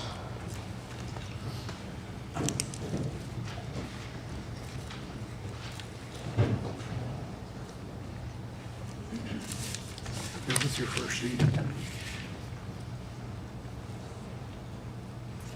Good evening. Hope the board is well. Some things to note. It's already been brought up numerous times about the surveys. I couldn't help but note that the number of surveys that were done by the folks in the community that actually got them sort of equaled the number of percentage of people who actually got the surveys by their students in the district. I would think that if more people in the community had gotten the surveys, there would have been a better response, and maybe the numbers would have been as comparable as to the folks in the district who actually got their surveys.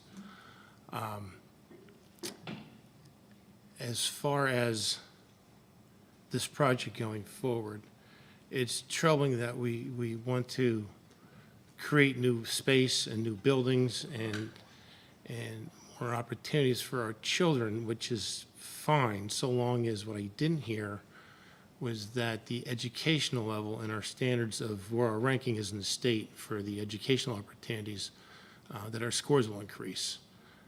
We talked about buildings, we talked about finances, we talked about taxes. What we didn't talk about is how this will directly, projectively increase the educational ranking of our kids in the state. So that was a little troubling to me. Thank you.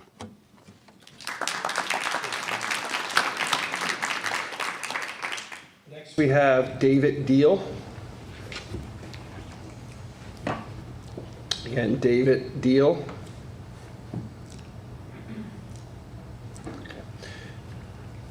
There were some people that left that were in the back. I don't know. Next we have Brian Geiger.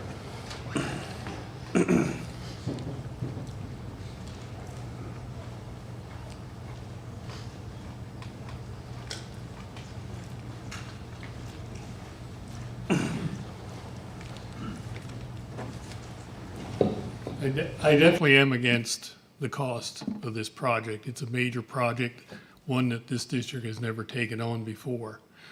My only other concern that I have is what happens in 8 to 10 years when you get all these new people you say you're going to get to come into northern Lehigh since you consolidated the schools and you no longer have property to build another school if you sell Peters.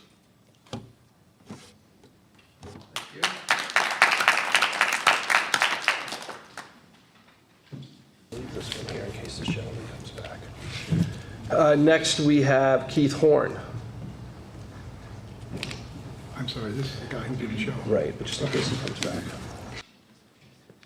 Before I begin talking, I would like to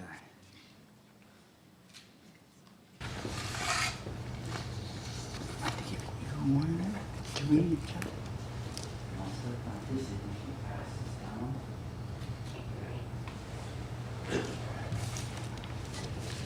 My name is Keith Horn. I graduated here back in 1978 from Northern Lehigh School District. Participated in both tech, auto body repair, and proceeded to be a mechanic. Done that all my life. I retired at 62 and a half. And it was good schooling. I mean, it was, for real. I did a petition that I wrote up that I like to read now to the public. I guesstimated 124 signatures. Didn't have much time to put this together, didn't have much time to get people to sign it that agree with me, but I'll read it. No to the common campus. And now on 4/13 of 25, I, Keith Horn, as a resident of Northern Lehigh School District area, am writing this petition in regards to the common campus that the school district is trying to push through with no letters being sent by mail. I say vote no to this, an individual who pays school taxes with no children in the school district for over 25 years. It is getting way out of hand, as Northern Lehigh School District is one of the highest school taxes in the area. I'm on a fixed income, retired, as many others are too. We're coming out of a Democratic Build Back Better system, which was a total flop, and now the school board wants to do this. Without doing my own research, I would have never known what their intentions were. As we the people, unquote, of Northern Lehigh School District, here is a list of signatures that say no to this common campus idea. As you have in front of you, you can see some of them are Mr. and Mrs., so it's probably more than 125. I put together an outline, which I'll go over. Some of it was touched on. You can't mail out notifications. That's why I got on this. It took me a lot of homework to find out how to get in and do your survey, which I did. I think if the solar panels would have went through, we wouldn't be going through this right now this year. The school board thinks we have bottomless pockets, I guess, because how can a 67-year-old afford this? Many are on a fixed income. I myself, if I want any extra money, I got to go do something on the side to make a couple extra bucks. And you know, some of the older people, not me, but I'm talking for everybody, the older, like in their 80s, what do you want them to sell their house because they can't pay school taxes? 2 words, karma, and how about another one, killdozer. Something needs to be done about these apartment houses. You got, you know, all these kids coming into school now. Okay, I understand there's going to be declining, but I think these landlords are making out like bandits. I mean, they have people, you know, single women coming in, not to pick on women or anything like that, but they're coming in with how many kids, and we are to be paying for them to go to school. I already paid for my children to go to school. It just, okay. It should go by the number of units, and this is just my opinion, but it should go by the number of units, the number of children, and then start paying. Why should people that want to buy a place in this area have to pay high school taxes? That would make me make a final decision and no. There are too many landlords getting rich. That's the bottom line. The special needs. Okay, I feel sorry for their parents. I really do. I mean, that would, wow, take a... Okay, so that goes back to how many vaccines? Back when I was in school, you needed 3. Now you need how many? 57? I mean, it's crazy. Peter's School, to me, it's not in bad shape. I do yoga there on Thursdays. You go in the bathroom, there's no cracks in the walls, ceiling looks good. The building is nice. Let it alone, keep it. The young lady, she already touched on the imbalance at graduation. That was a good one. And when I make big decisions, I take the good and the bad. I weigh it out, positive and negative. All I seen up here was positive. How about the negative that's going to come out of this, besides out of our pockets? We have a good president now. 10 seconds. Why don't we wait and see where these tariffs and all this money and things start building back again in the United States? Give this a break for a couple years. Can we do that?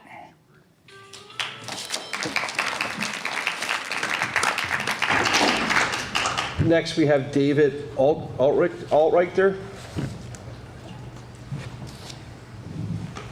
Give to him, okay. I think you started one comment. As a former elected official, I'd like to address you with the respect that you deserve. I pay taxes school taxes to this district for 52 years. My son graduated 40 years ago. He got a great education here. He went out and developed his own business, and he retired at 55. And he gives back to the school district every year. Three concerns I have, very simple ones that are not going to cost a lot of money. First off, Northern Lehigh is located in Slatington, Pennsylvania. The main street to Northern Lehigh School District is Center Street. Center Street is in bad shape and has been in bad shape probably for 40 years. It's time that the school district and the borough sit down and develop a plan to improve Center Street, the street that all your school buses go over, all the people, the teachers go over, everybody that works there, all the members of the school board drive over that street. And I think it's time that you ought to sit down with the borough and develop a plan to improve that road. Secondly, the roads on the school district are in beautiful shape. I walk that whole school district almost every day. Handicap accessible is a federal requirement.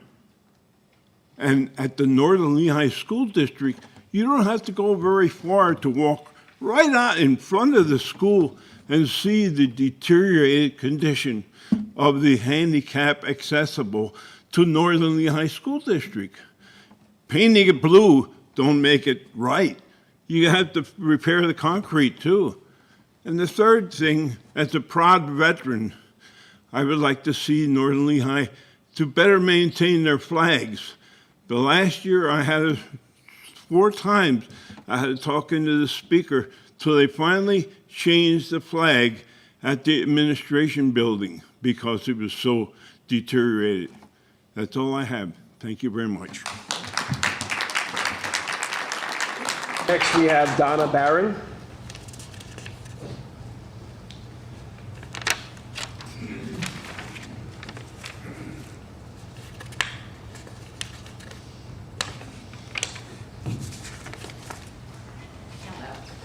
My biggest concern, one of the main concern is really the taxes. I'm retired too on a fixed income, but even if you have young children, everybody kind of lives within a budget. We just can't financially afford to have a common school where I don't think is really necessary. That I think we could just do the upgrades to the other schools and stay within a more feasible budget for us. And the second thing, as I live up here by the elementary school, how are you going to control the traffic? It's horrible now. I mean, there's just, I don't even know how you're going to control traffic. There's not enough parking spots for teachers, or I should say faculty. They park on the street, which is fine. It's a public street. I'm not really complaining about that.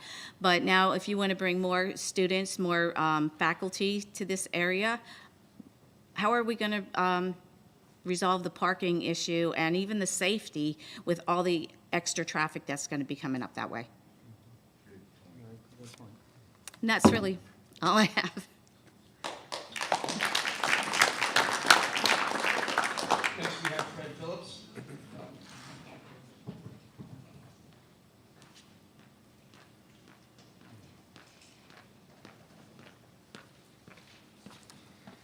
Evening. As we all know, it's not easy for you people to make a decision on finances, especially when you're relying on taxpayers. But the questions I want for you to consider for this major project is it the right time? Do you understand the tax base that people are paying, from the elderly to the people or maybe not making six figures or whatever. Inflation, we still have it. Most likely it's probably going to go up still. And there's a possibility of a recession. How about the interest rate on the bonds? To my understanding, the school has a Moody A1 rating. Does that guarantee us a sweet percentage? I believe at one of the meetings, it was 5% at the time. Could that be going up? And what is the return investment on the taxpayers giving money? Obviously, yes, it's investing in our students. Hopefully to give them a path to hopefully make good money down the road when they go to a secondary or a trade school or whatever. And the other question is, why did it take so long to make a decision, decide to do after 18 years, say, oh, okay, we got to take a look at all these buildings and we have to do some upgrades. We all have homes, we all have upgrades. We don't wait forever, hopefully, because we do save our money to fix a roof or replace a water heater or whatever. So what I'm asking the school board is to vote down the $50 million project or whatever it is right now. First off, paying off the bonds is going to take 25 years. Secondly, considering the finances of other people. Everyone has daily, monthly, yearly expenses, and paychecks only go so far. If the project does go through eventually, and things are getting fixed and all that, who says 10 years down the road something else doesn't need to be fixed? And here we go again. Eventually probably going to have to be increasing property taxes. So why not just take care, I'm not saying the bare minimum, because we need to repair things that do need fixed, but we have to consider because of the inflation and other factors at play. And I leave you with these two things. Focus on the needs of the students and not the wants of the adults. And I do challenge you all, a challenge that come up with other ways of trying to bring in funds so we're not always relying on the taxpayer or grant money. Thank you.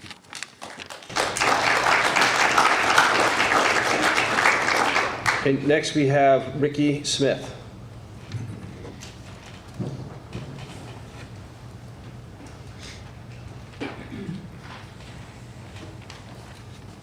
I brought a few of these things up a couple weeks ago when I came to the meeting, but I'd like to bring them to light again. Outside of just a tax increase, what are you going to do in 10 or 15 years from now when the farmland keeps getting developed and we push out all the seniors and we have younger families with children coming in here and we have to add more buildings?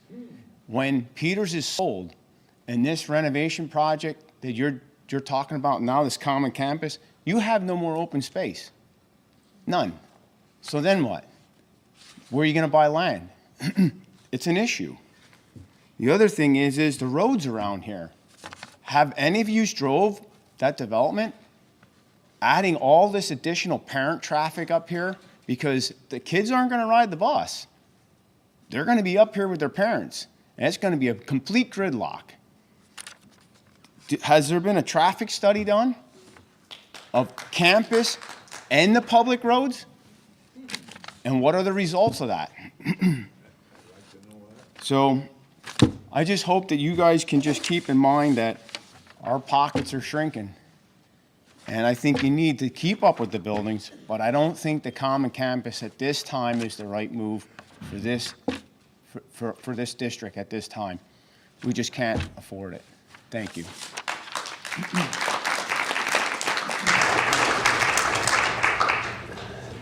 Next we have Linda Neer. Nair.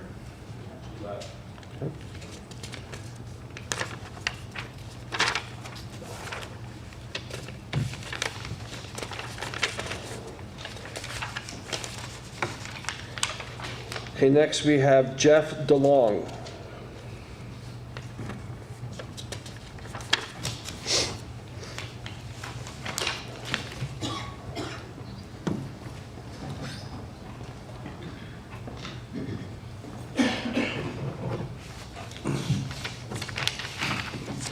Good evening. I'm a 38-year resident of Slatington on Main Street. I've seen my taxes overall almost quadruple in those 38 years. I worked hard for a living.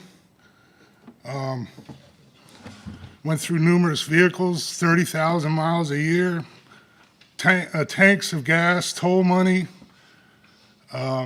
tires, brakes. I worked hard for that money. I'm retired now with a disability, and I don't expect to get bled to death over wasteful spending of money you can't even manage the way it is.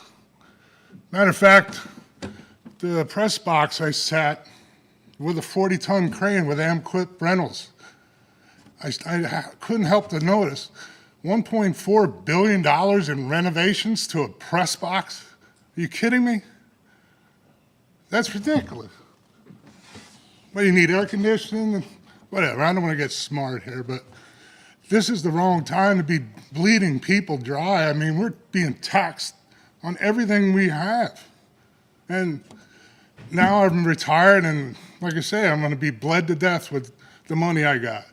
I mean, I have a nice home. I keep it that way. Maybe I should let it run down and park cars all over it and just let the value of my home decrease, and then maybe my taxes will go down. I don't think you want that shit. Not at all. I'm here to speak for all the other retired people and people that just don't have that money to give out. To me, it's totally wasteful. I see the brand new school buses go by my house. What was wrong with the old ones? That costs a lot of money. I know you lose federal grants if you don't spend the money, but when you're spending other people's money, it's easy to say, oh, we need this, we need that. Let's waste it on this, waste it on that. Not to us people.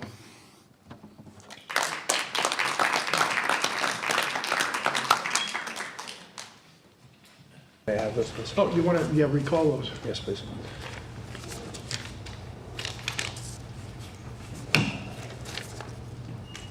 David Deal. Okay, I'm going to call again for David Deal. Okay, and I'm going to call again for Linda Nyer. Okay. That concludes everybody that has signed up. Yes. Mr. Mann, can you bring down any additional papers?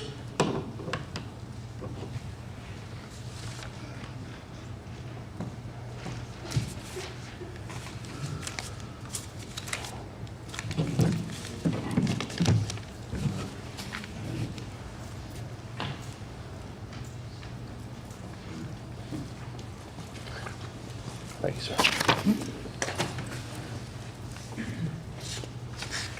Okay, we have Bob Cox. I'm okay. Okay, thank you, sir. You don't want me to ask. And we also have Ron Bauer. Okay, sir.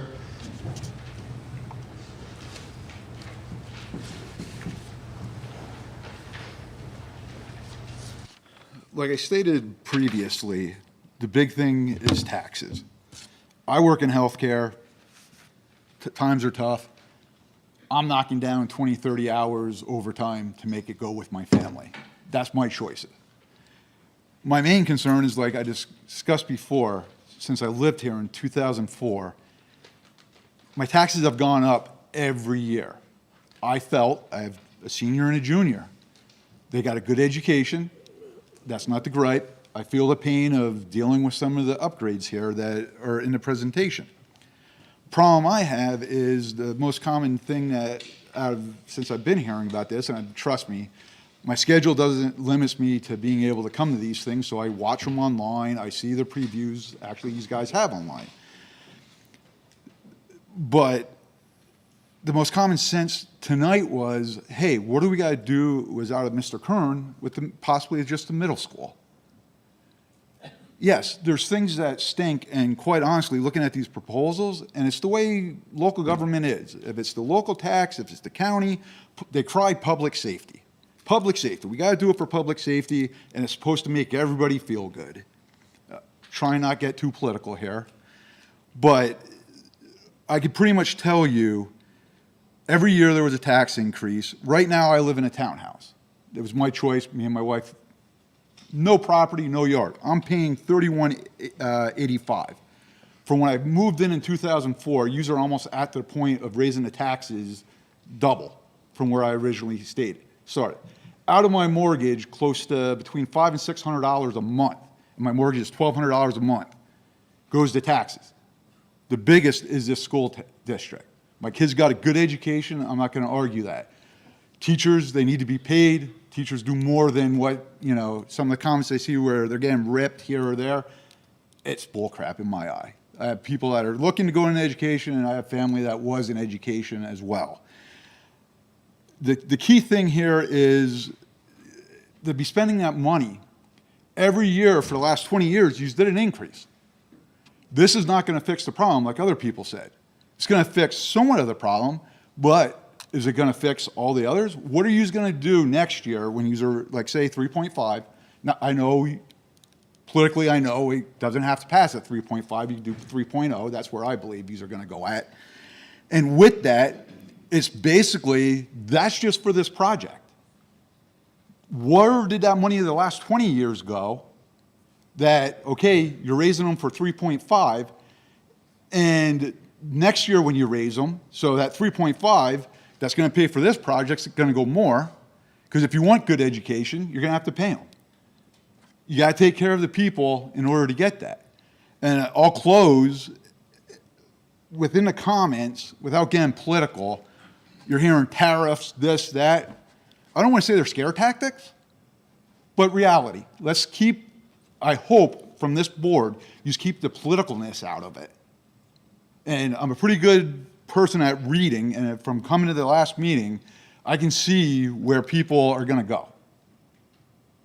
And I'm not trying to be smart to anybody, but it was like, I know, just within the second meeting, certain board members might not like Mr. Chrisman because he's asking questions. Trust me, because I'm somewhat like him, I get the same thing if I go to public meetings because I speak up. But the bottom line is here, let's use common sense. Maybe down the road it needs to be done, but is it going to be, it's a temporary fix? What's going to happen in 5 years, which everybody said? The high school. Okay, the high school. We're getting grants for the flooring in that. And no offense, you look on the outside here, mold. How much does it cost to get a power washer to do the outside of the building? There's mold. And these problems here did not just happen this year. It's from previous administrations, previous board members that let it go, and that's the typical thing. In closing, before I run out in a minute, look, because I went on Northampton County, I live in Walnut, so it's Northampton County, and Lehigh County. Everybody that has high tax millage is the school district. Everyone that has high school is doing these expenditures. Northampton, Parkland, Lehigh. Look at their tax base. Why? Because they did all these beautiful buildings. And like people said before, my daughter's got an excellent education here. Give the money to the teachers or do what we got to do and stop doing that. We don't need an increase. Thank you. And next we have Lauren Ganser.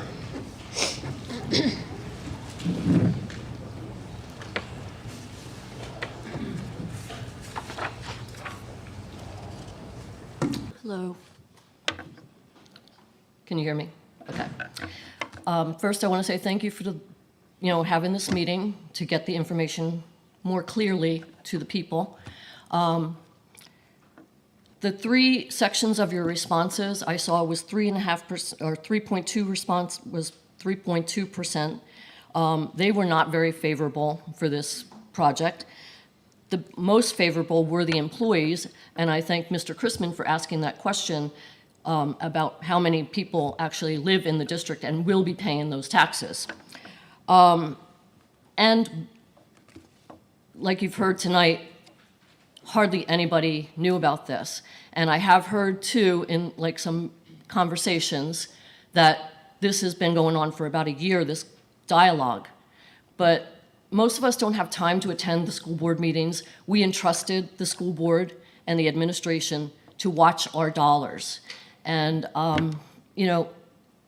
doing this project is not watching our dollars. We have a high occupant sea of retired people who are on fixed incomes. I, for one, did not send my kids here. I have 3 children.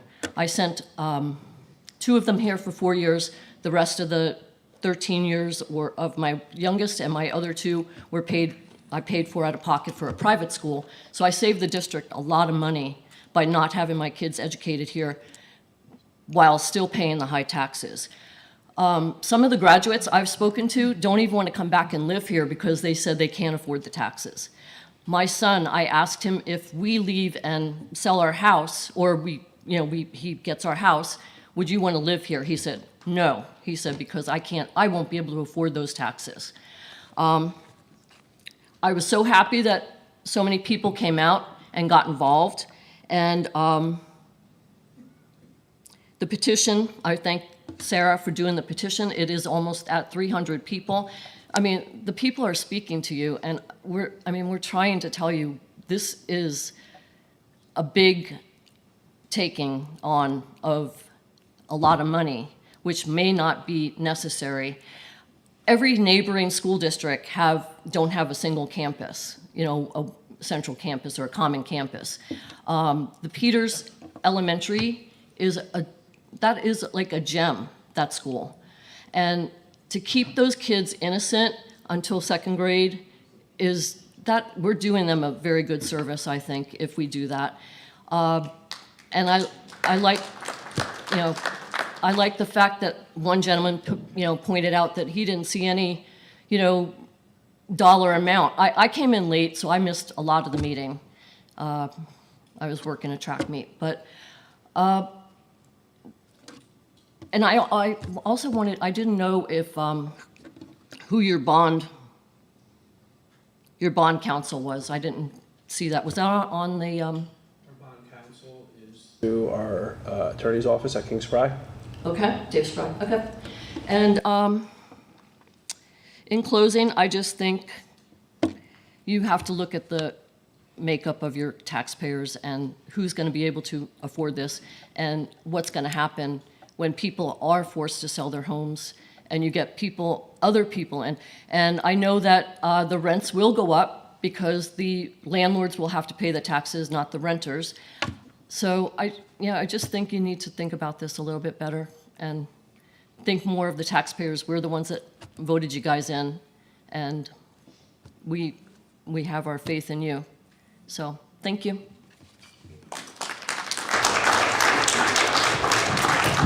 Lauren, the presentation that you missed is online. It will be on the website. So if you want to go on there and see it, you can. Yeah, The slides that were shown earlier that you I was missed. trying to watch it. I was trying to look up on my phone, but that was not safe. Okay, but just letting you know it's there if you didn't get that. That concludes everybody that signed up to speak tonight. Good. Could I make one comment? I will default to Mr. Green. What was the question? Could I make a comment? You didn't sign the paper. I signed my name on, but after hearing all the stuff about these people. Last chance, go ahead. Okay, I just wanted to tell people, my father gave me a piece of. Can you wait till you get to the. And can you also tell me your name, miss? Yes, Susan Lonergan.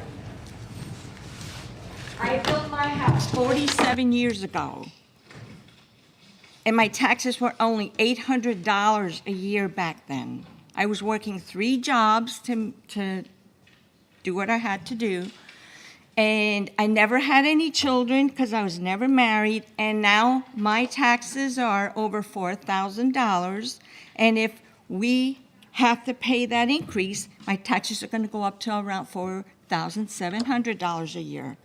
If I had to pay my taxes in 1992, I wouldn't have cared if they were $12,000 because I had a very, very, very good job.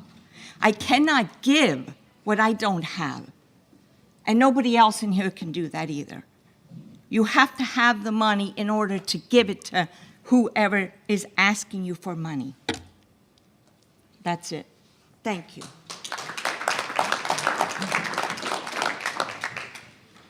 Any comments from anyone on the board? Wes, anything? Any more? Ed? I'll throw one more thing out there. First of all, thank you guys all for coming out, voicing your opinion. thank you all for coming out, for voicing your opinion, both good and bad. Second of all, when I asked the other question about earlier that Mr. Link and the attorney that said that there are certain programs for certain people to get tax relief, I personally benefit from one of the veterans tax relief programs. If you are a military veteran and you are retired and you are receiving disability, you are entitled to some tax break. If you need help with that, I can help you, point you in that right direction. Also, there's a lot of information on the VA websites. Please seek that out and get the information you need. There's a lot of programs out there to help you. Yes, I do have, can I ask a question? Can I still ask a question? I'm going to ask the question.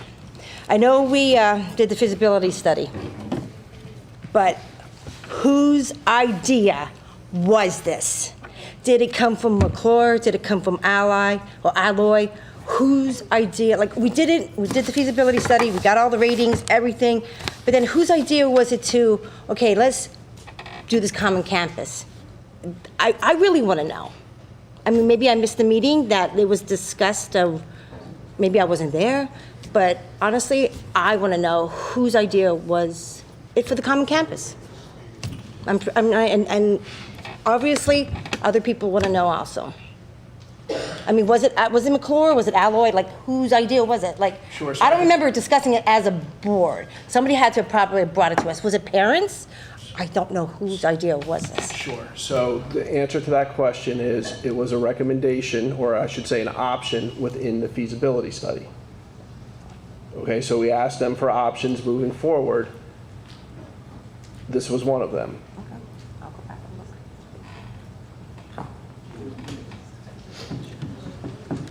So then we voted as a board on that then? You approved the feasibility study. Okay. An outcome of the feasibility study, an option was all of the capital improvements, a common campus, or capital improvements and a common campus. Yeah, I'm kind of confused then. Because I have a feasibility study here from August. And basically, it's just telling me how our campuses were. Like, you know, I have here that, you know, let me go back to my notes.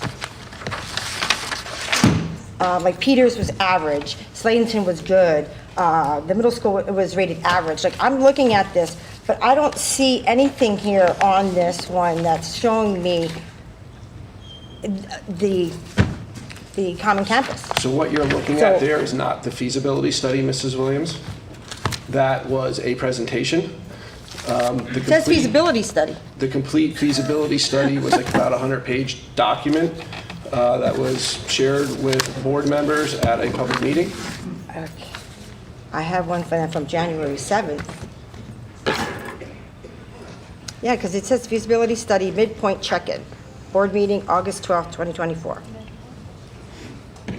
So somewhere along the line that we discussed a common campus, I must have missed it. That's all you said. Any other questions on the right? Anyone? No? Look to the left. Anything? Anybody? No? Okay, if there's no other questions for the board, it's time to adjourn. Is there a motion to adjourn? So moved. Motion, is there a second? Thank you. All those in favor of adjourn, please signify by saying aye. Aye. Opposed, no. And so ordered.